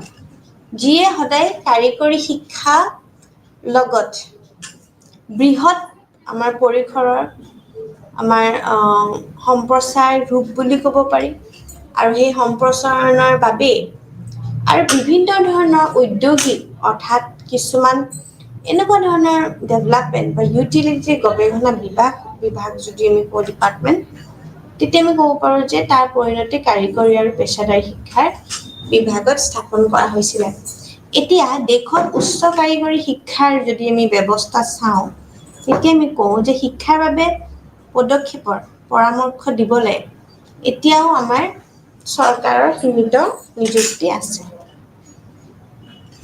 চৰকাৰৰ সীমিতত আমাৰ যিমানখিনি মেছেজুইটছ ইনষ্টিটিউট আছে অফ টেকন'লজি তাৰ আৰ্হিত আমাৰ ভাৰতৰ 4খন বিভিন্ন অঞ্চলত উচ্চ কাৰিকৰী শিক্ষা অৰ্থাৎ টেকনিকেল এডুকেশ্যন ইনষ্টিটিউট এষ্টাব্লিছ কৰিছিলে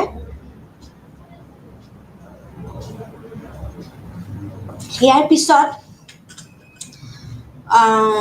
1950 চনৰ পৰা 1960 চনলৈকে তেতিয়া টাইমত বিভিন্ন IIT বিলাক আহিলে যেনেকে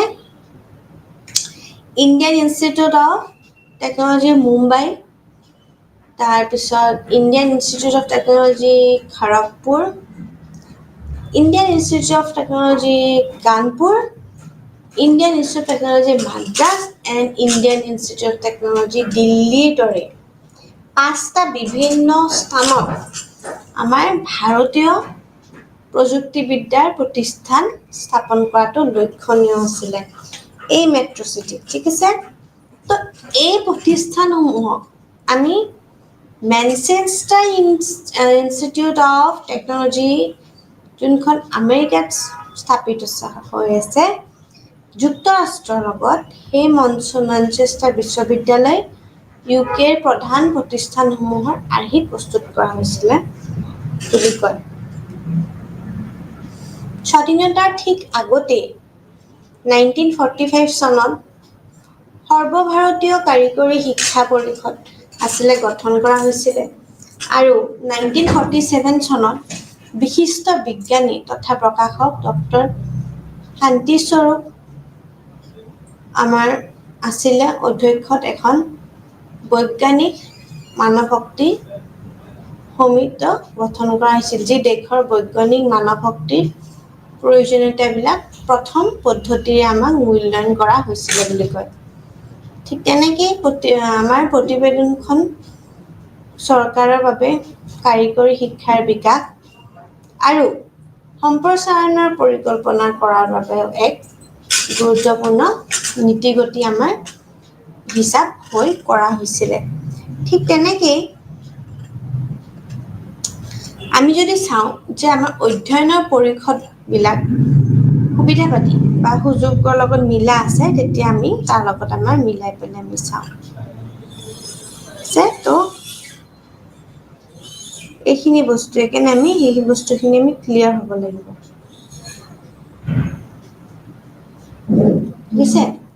তো সেই ভাৰতত বিভিন্ন ধৰণৰ পলিটেকনিক শিক্ষাৰ লগত জড়িত হৈ আছে বুলি কয়, আৰু সেইখিনি আমি চাবৰ কাৰণে আমি চাম যে সেই নিয়মাৱলীবিলাক মনা হৈছে নে নাই। ঠিক আছে?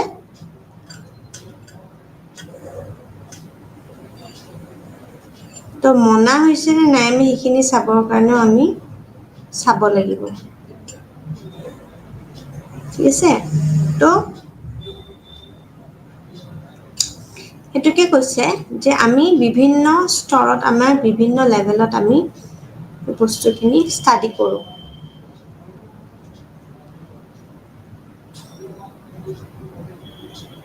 আৰু সেই ষ্টাডি কৰোঁ মানে এইটো নুবুজায় যে আমি গম নাপাওঁ। ঠিক আছে? তো সেইখিনি ভিত্তিত আমি এটা আৰ্হি বনাই পেলাই আমি চাওঁ, যদি আৰ্হিটো মিলিছে তেনেহ'লে গৈছে। কিন্তু মেটচ হ'ব লাগিব।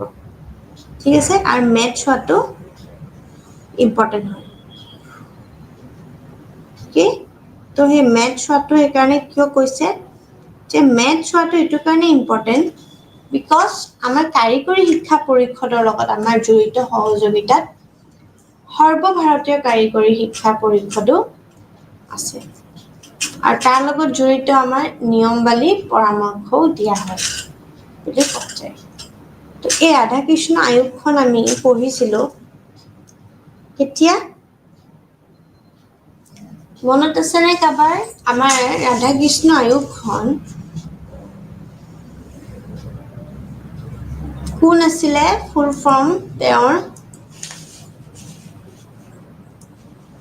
এই ৰাধাকৃষ্ণ আয়োগখন চেয়াৰমেন কোন আছিলে আৰু কেতিয়া এষ্টাব্লিছ কৰিছিল? 48ত ইন্ট্ৰডিউচ, 49ত জমা কৰে, সেইকাৰণে চেয়াৰমেন ডক্টৰ সৰ্বপল্লী ৰাধাকৃষ্ণন। আৰু এইখন ৰাধাকৃষ্ণন আয়োগখন আৰু এটা কি নাম দি জনা যায়? বিশ্ববিদ্যালয় শিক্ষা আয়োগ, অৰ্থাৎ ইউনিভাৰ্চিটি এডুকেশ্যন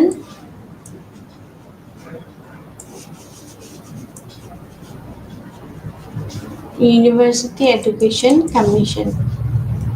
ঠিক আছে?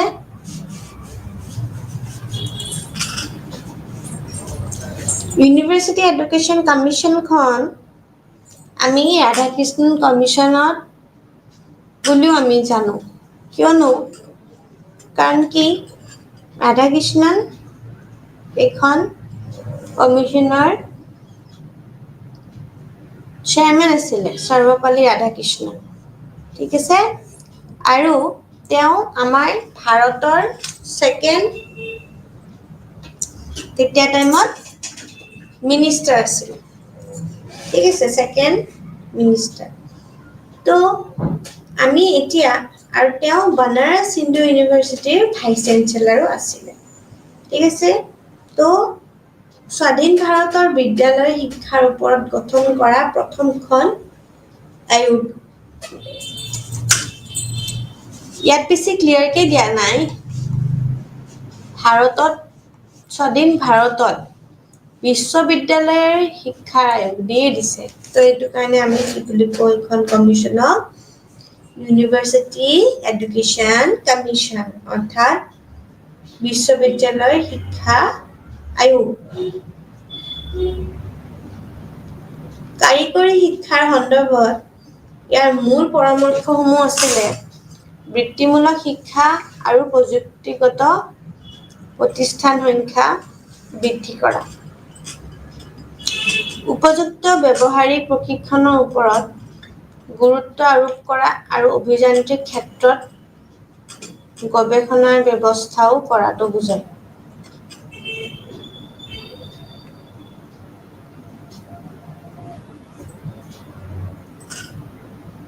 ঠিক আছে?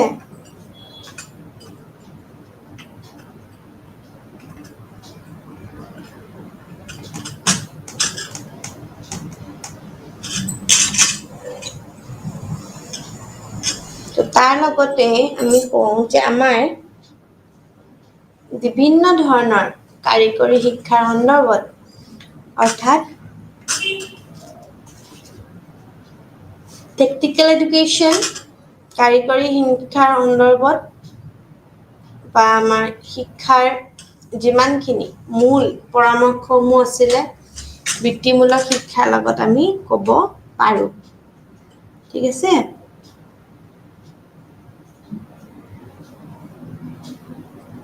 তো সেইটোকে কৈছে।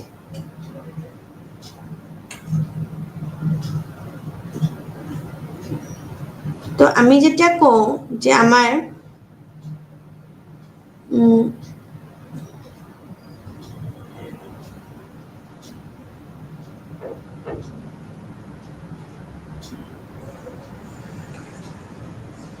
বিভিন্ন ধৰণৰ আয়োগত আমি কেনেকুৱা ধৰণৰ আয়োগসমূহ পাওঁ। তো উপযুক্ত ব্যৱহাৰিক প্ৰশিক্ষণৰ ওপৰত আমি আৰোপ কৰা অভিযান্ত্ৰিক ক্ষেত্ৰত গৱেষণা ব্যৱস্থা কৰাও আমি বিচাৰি পাওঁ বুলি কোৱা গৈছে। তাৰ লগতে আমি যদি কওঁ বৃদ্ধি কৰা ব্যৱহাৰিক শিক্ষা অৰ্থাৎ ইউটিলিটেৰিয়ান এডুকেশ্যন সেইখিনি আমি ইয়াতে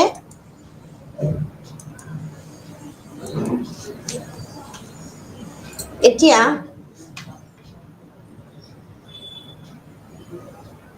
1952 চনত ডক্টৰ লক্ষ্মণ স্বামী মুডালিয়াৰ আছিলে। ঠিক আছে, লক্ষ্মণ স্বামী মুডালিয়াৰ। তো এই লক্ষ্মণ স্বামী মুডালিয়াৰ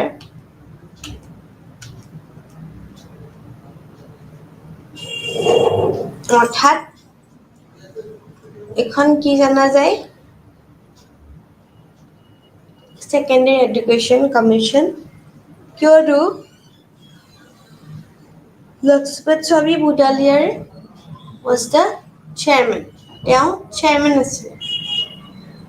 1952 চনত ডক্টৰ লক্ষ্মণ স্বামী মুডালিয়াৰ অধ্যক্ষতাত মাধ্যমিক শিক্ষা আয়োগ গঠন কৰা হৈছিলে আৰু তাৰ লগতে আয়োগৰ পৰামৰ্শ দিছিল যে পৃথকভাৱে বা বহুমুখী বিশ্ববিদ্যালয়ৰ লগত আমাৰ জড়িত হৈ আছে। ঠিক তেনেকুৱাকে আমি চাম যে আমাৰ বিভিন্নতা কিভাৱে আছে। ঠিক আছে? কিভাৱে আমাৰ বহুমুখী বিদ্যালয় অংশ হিচাপে বৃহৎ সংখ্যা কাৰিকৰী জড়িত হৈ আছে। আৰু তাৰ উপৰিও এনে বিদ্যালয় উপযুক্ত আছে নে নাই আমি চাব লাগিব।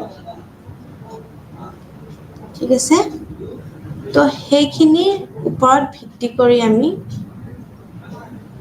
ষ্টাডি কৰি লওঁ। ঠিক আছে? তো আমি যেতিয়া চাওঁ যে আমাৰ কিমানখিনি আছে মুডালিয়াৰ কমিশ্যনৰ সেইটো, তেতিয়া আমি সেই বস্তুখিনি আমি চাম। ঠিক আছে? বহুমুখী বিদ্যালয়ৰ অংশ হিচাপে আমি বৃহৎভাৱে চাম সেইখিনি বস্তু। আৰু বিদ্যালয় আৰম্ভ কৰাটো তাৰ লগত উচিত হয়। ঠিক আছে?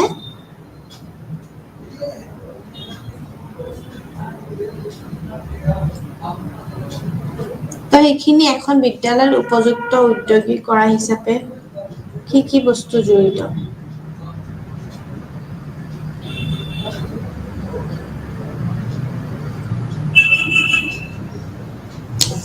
এনে বিদ্যালয়সমূহত উপযুক্ত কৰা স্থাপন আমি কৰিব পাৰোঁ। ঠিক আছে, আৰু সেইখিনিও পৰামৰ্শ দিয়া হৈছিলে বুলি কয়।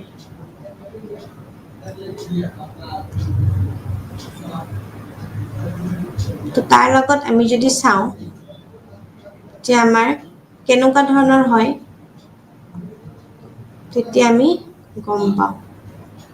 ঠিক আছে, তো তাৰ উপৰিও উদ্যোগ বিদ্যালয়ৰ আমি নিশ্চিত কৰিবলৈ আমাক লাগিব।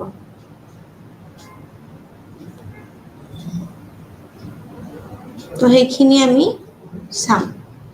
তো এনেই বিদ্যালয়ত আমি কিভাৱে কোঠাৰী আয়োগৰ লগত আমি জড়িত হৈ আছো,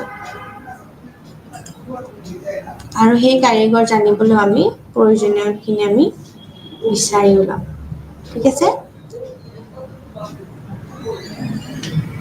তো সেই হিচাপত আমাৰ কাৰিকৰী জনাবলৈ প্ৰয়োজন হিচাপে নিৰন্তৰ পৰ্যালোচনাত আমাৰ কিমানখিনি কথা স্বীকাৰ কৰা হৈছিলে, সেই বস্তুটো আমি এটা বিভিন্ন আয়োগত সমিতিৰ উপৰিও পঞ্চবাৰ্ষিক পৰিকল্পনাসমূহ এক সংগঠিত পাঠে সেই সময়ৰ চৰকাৰে ৰাষ্ট্ৰীয় উন্নয়নৰ সহায় কৰাৰ বাবে বিজ্ঞান আৰু প্ৰযুক্তিৰ ওপৰত গুৰুত্ব দিয়াৰ এক আভাস দিয়া দেখা যায়।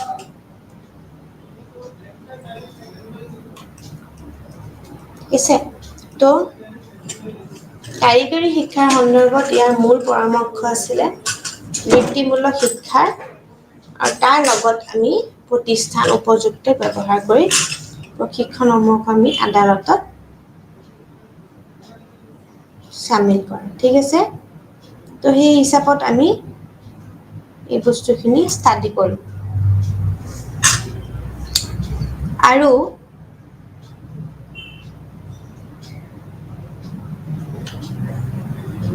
আমি যদি চাওঁ যে উপযুক্ত ব্যৱহাৰিক প্ৰশিক্ষণৰ লগত তাৰ লগত আৰোপ কৰা কি কি যায়, তেতিয়া আমি কি ক'ব পাৰোঁ?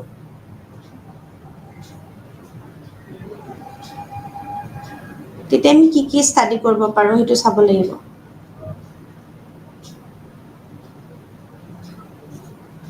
যদি আমি চাওঁ তেতিয়া আমি ক'ব পাৰোঁ যে সেই ক্ষেত্ৰত গৱেষণাও বিকাশ কৰিব পৰা যায়। ঠিক আছে, তো সেই ব্যৱস্থা কৰাটো বা সেই ক্ষেত্ৰত গৱেষণাত চোৱাটো কিমান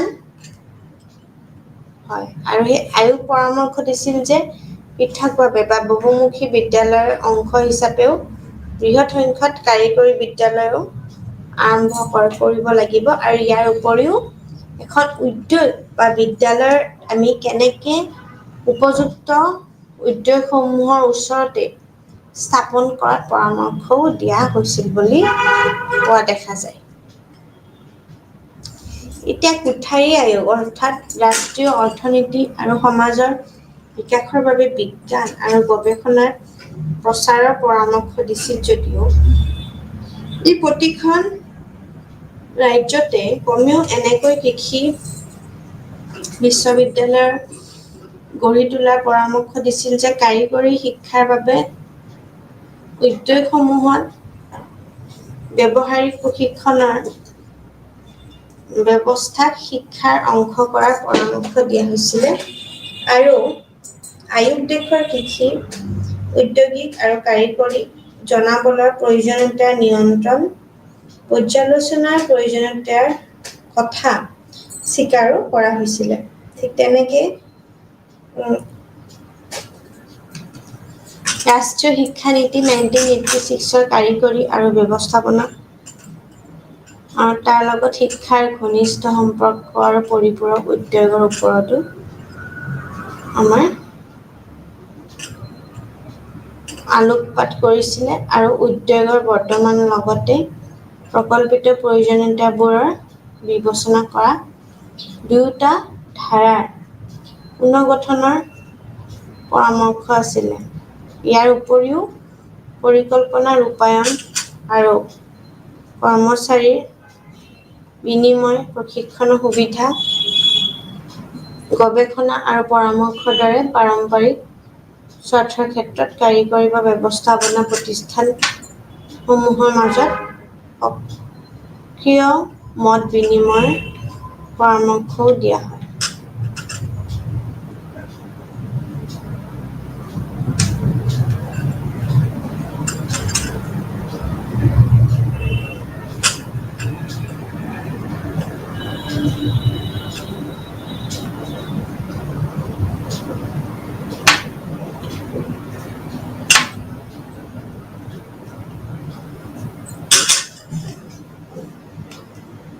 তো আমি বিভিন্ন আয়োগে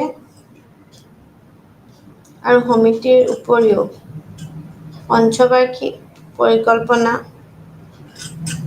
চৰকাৰে ৰাষ্ট্ৰীয় উন্নয়নত সহায় কৰে বাবেও বিজ্ঞান আৰু প্ৰযুক্তিৰ ওপৰত আমি কৰিও দিয়াৰ বাবে এক অভ্যাস দিয়ে।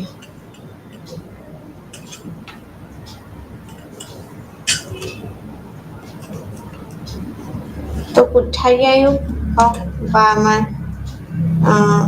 যিমান হওক যে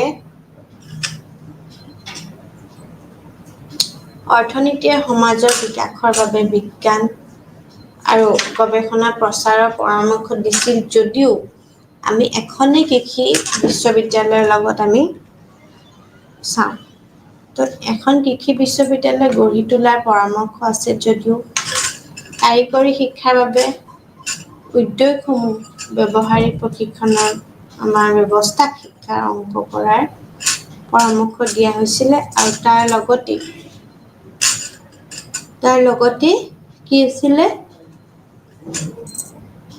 কৃষি ঐতিহাসিক আৰু কাৰিকৰী জনাবলৈ আমাৰ প্ৰয়োজনীয়তা নিয়ন্ত্ৰণ পৰিচালনাৰ প্ৰয়োজনীয়তা কথা স্বীকাৰো কৰা হৈছিলে বুলি কোৱা দেখা যায়।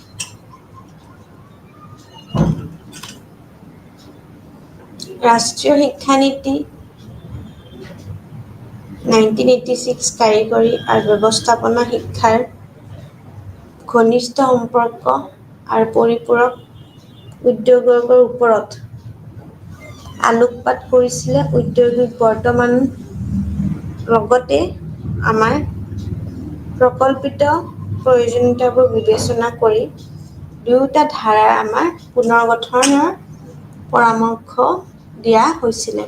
এতিয়া ইয়াৰ উপৰিও আমি কিছুমান আমাৰ পৰিকল্পনা ৰূপায়ণ কৰ্মচাৰীৰ বিনিময়ত আমি প্ৰশিক্ষণ কিছুমান সুবিধা আৰু সম্পদৰ গৱেষণা আৰু পৰামৰ্শৰ দৰে আমাৰ পাৰম্পৰিকভাৱে সামৰ্থ্য ক্ষেত্ৰত কাৰিকৰী বা ব্যৱস্থাপনাবোৰ দিব পাৰোঁ। তো তাৰ লগতে আমি বিনিময়ত পৰামৰ্শ দিয়া দেখা যায়।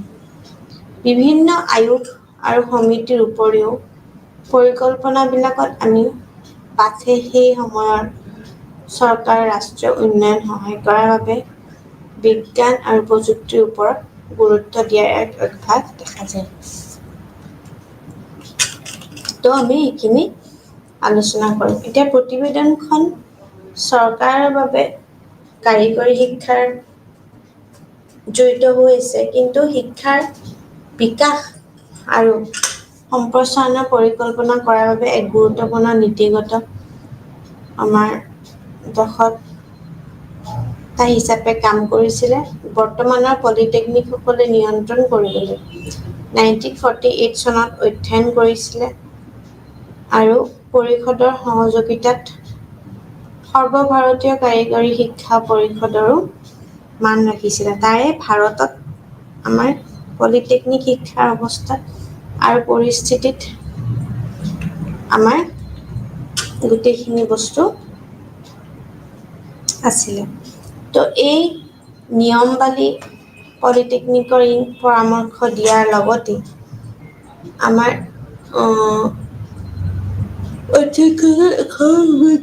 মানসিকতা সমিতি গঠন কৰা হৈছিলে, যি দেশৰ বৈজ্ঞানিক মানৱ শক্তিৰ প্ৰয়োজনীয়তাবিলাক প্ৰথমটো পদ্ধতিগত মূল্যায়ন কৰিছিলে।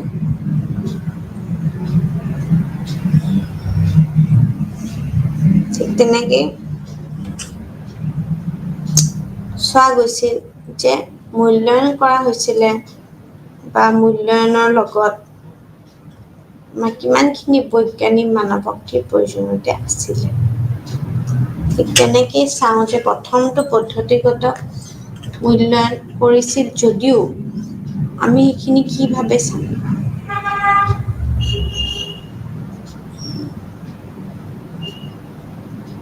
আমি এইখিনি কিভাৱে চাম?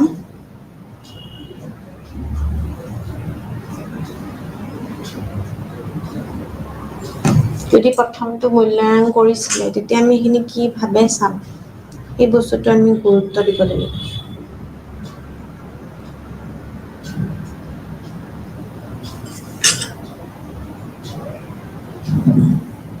কি হিচাপত আমি এই বস্তুখিনি ষ্টাডি কৰিম? পদ্ধতিগত মূল্যায়ন কৰিম নে আমি বেলেগভাৱে মূল্যায়ন কৰিম?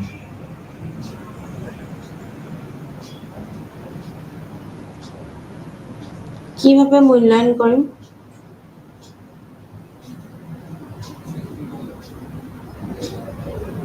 মানৱ শক্তিৰ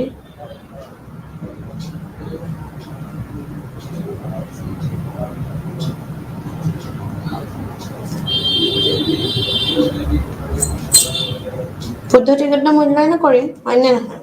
তো প্ৰতিবেদনখনত চৰকাৰৰ বাবে কাৰিকৰী শিক্ষাৰ বিকাশ আৰু সম্প্ৰসাৰণ আমি পৰিকল্পনা কৰাৰ বাবে এক গুৰুত্বপূৰ্ণ নীতিগত দক্ষতাত আমি কাম কৰিবলৈ সুযোগ পাওঁ আৰু তাৰ লগতে আমি কি কৰিব পাৰোঁ? বৰ্তমানৰ যিমানসমূহ পলিটেকনিকসমূহ নিয়ন্ত্ৰণ কৰিবলৈ 1948 চনত অধ্যয়ন পৰিষদসমূহ সহযোগিতাত সৰ্বভাৰতীয় কাৰিকৰী শিক্ষা পৰিষদ আৰু ভাৰতত পলিটেকনিক শিক্ষাৰ অৱস্থা আৰু পৰিস্থিতি পৰ্যালোচনা কৰে আৰু দেশত পলিটেকনিকৰ কাম-কাজৰ বাবে নিয়মাৱলী বা পলিটেকনিক ইনৰ পৰামৰ্শ দিয়ে।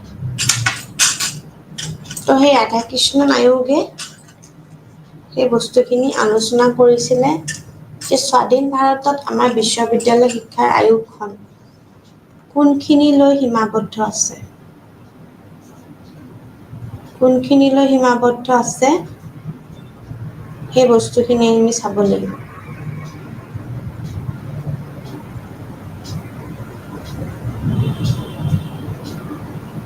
কোনখিনিলৈ সীমাবদ্ধ আছে সেইটো আমি চাব লাগিব ন? নে নাই সীমাবদ্ধ? ব্যৱস্থাত কৰা হয়, সেইটো জানো ব্যৱস্থাত কৰা হয়, কিন্তু কি হয়?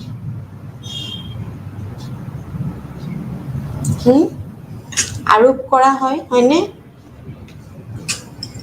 আৰু তাৰ লগত আমাৰ কি কৰা হয়? বিভিন্ন ধৰণৰ গৱেষণা ব্যৱস্থা কৰা হয়। তো সেই চনতে লক্ষ্মণ স্বামী মুডালিয়াৰ অধ্যক্ষত আমি মাধ্যমিক শিক্ষা আয়োগ গঠন কৰা হৈছিলে আৰু সেই আয়োগত পৰামৰ্শ দিছিল যে পৃথকভাৱে আমি বহুমুখী বিদ্যালয়ৰ অংশ হিচাপে আমি বৃহৎ সংখ্যক কাৰিকৰী বিদ্যালয় আৰম্ভ কৰিব পাৰোঁ। ঠিক আছে? তো তাৰ উপৰিও উদ্যোগ বিদ্যালয়ৰ যিমানবিলাক নিশ্চিত কৰা হৈছিলে এনে এখন বিদ্যালয়, যোনখন বিদ্যালয়ৰ থ্ৰুৱেদি আমি বিভিন্ন ধৰণৰ কাম কৰিব পাৰোঁ। আৰু কাম কৰা, তাৰ ওপৰত স্থাপন কৰাটো পৰামৰ্শও দিয়া হৈছিলে।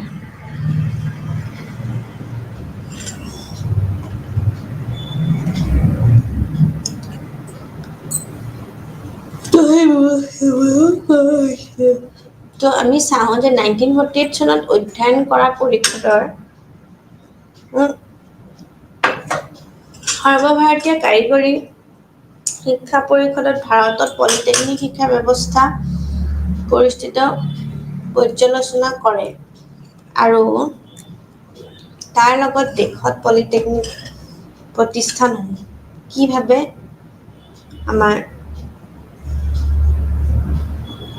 প্ৰচলিত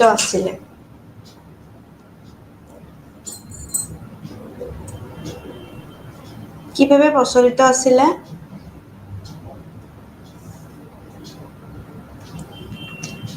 আমাৰ সেইখিনি শিক্ষাৰ অৱস্থাত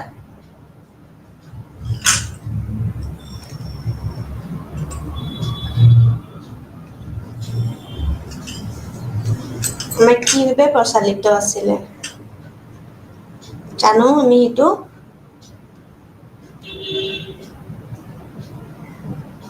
অধ্যয়নৰ পৰিষদৰে সহযোগিতাত আছিলে আৰু সেই লগত আমাৰ পলিটেকনিক শিক্ষাৰ অৱস্থাত পৰিস্থিতি পৰ্যালোচনা কৰে আৰু দেশত প্ৰতিষ্ঠানসমূহত কাম কাজ কৰে বুলি কোৱা যায় আৰু সেয়ে পৰামৰ্শ দিছিলে।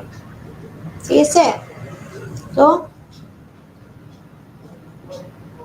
তাৰ লগত আমাৰ বিভিন্ন ধৰণৰ শিক্ষাৰ অৱস্থা আৰু পৰিস্থিতি আৰু পৰ্যালোচনা সেইখিনি কৰোঁ আৰু তাৰ লগত দেশত পলিটেকনিক জড়িত আমাৰ বিভিন্ন ধৰণৰ আমি কাম কাজবোৰ আমি গম পাওঁ আৰু সেই প্ৰতিষ্ঠানত আমি কাম কাজৰে আমি নিয়মবিলাক পলিটেকনিকৰ লগত আমি পৰামৰ্শ আগবঢ়াওঁ। ঠিক তেনেকেই আমি যদি চাওঁ যে আমাৰ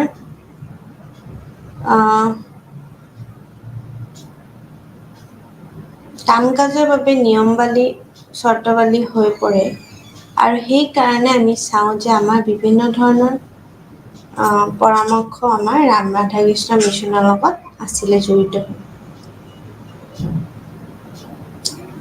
তো আমি যদি গম পাওঁ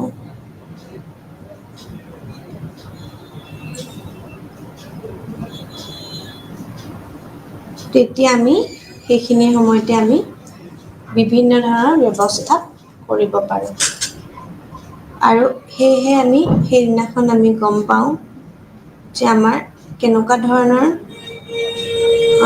আমি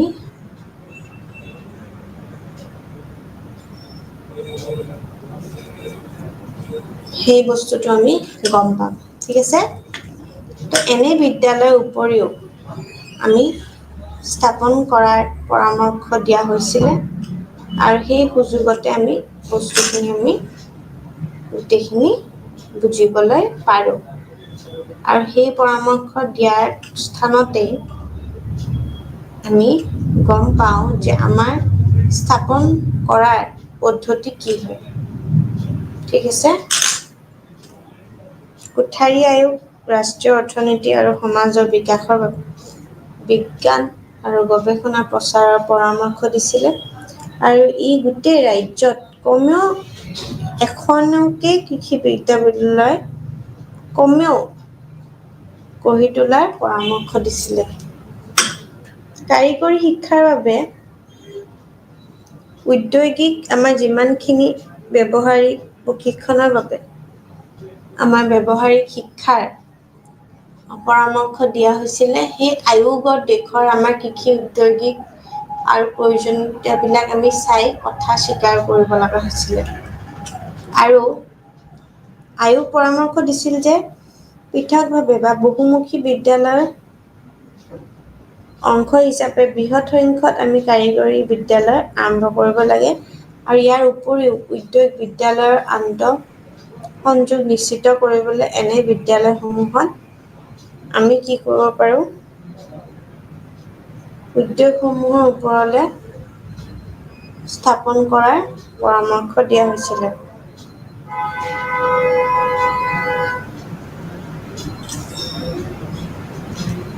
কোঠাৰী আয়োগৰ ৰাষ্ট্ৰীয় অৰ্থনীতি আৰু সমাজৰ বিকাশৰ বাবে বিজ্ঞান আৰু গৱেষণা প্ৰচাৰৰ পৰামৰ্শ দিছিল। ই প্ৰতিখন ৰাজ্যত কমেও এখনকৈ গৈছিল। এতিয়া তাৰ উপৰিও পৰিকল্পনা ৰূপায়ণ কৰি কৰ্মচাৰীৰ পৰামৰ্শ দিয়াৰ দৰে পাৰম্পৰিকভাৱে স্বাৰ্থ ক্ষেত্ৰত কাৰিকৰী বা ব্যৱস্থাপনা প্ৰতিষ্ঠানসমূহৰ মাজত সক্ৰিয়ভাৱে মত বিনিময়ৰ পৰামৰ্শও দিয়া হয়। এতিয়া বিভিন্ন আয়োগ আৰু সমিতিও তাৰ উপৰিও কথা কৈছিল।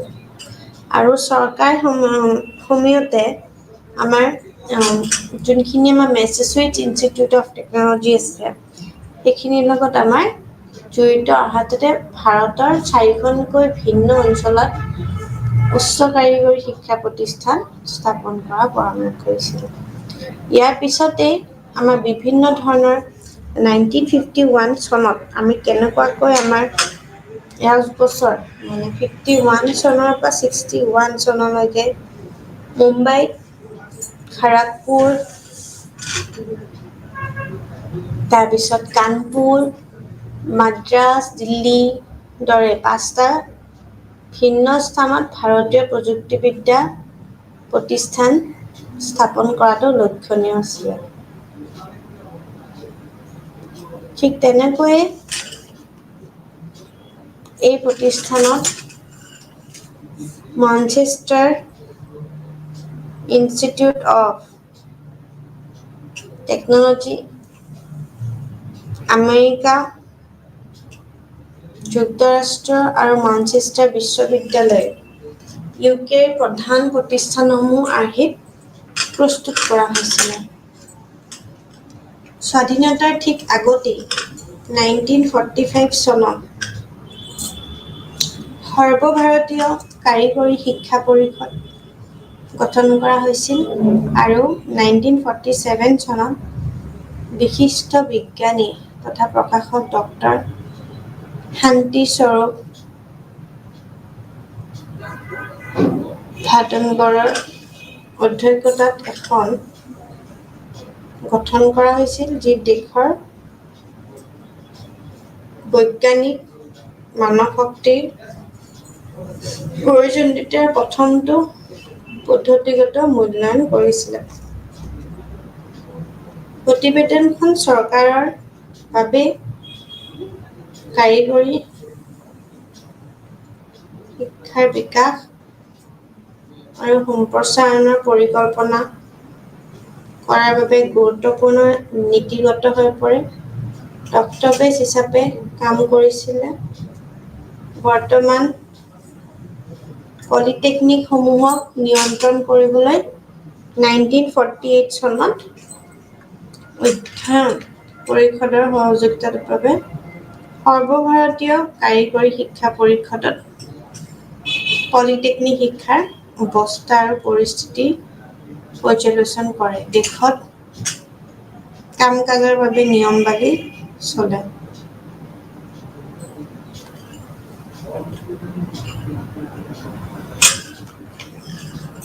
ৰাধাকৃষ্ণন আয়োগ আছিলে স্বাধীন ভাৰতৰ বিশ্ববিদ্যালয় শিক্ষাৰ ওপৰত গঠন কৰা প্ৰথম আয়োগ আৰু সেই কাৰিকৰী শিক্ষাৰ সন্দৰ্ভতে ইয়াৰ মূল পৰামৰ্শ আছিলে বৃত্তিমূলক শিক্ষা আৰু তাৰ লগত প্ৰযুক্তিগত প্ৰতিষ্ঠান আৰু সংখ্যা বৃদ্ধি কৰা আৰু তাৰ উপৰিও ব্যৱহাৰিক প্ৰশিক্ষণৰ ওপৰত গুৰুত্ব আৰোপ কৰা আৰু অভিযান্ত্ৰিক ক্ষেত্ৰত গৱেষণা ব্যৱস্থা কৰা।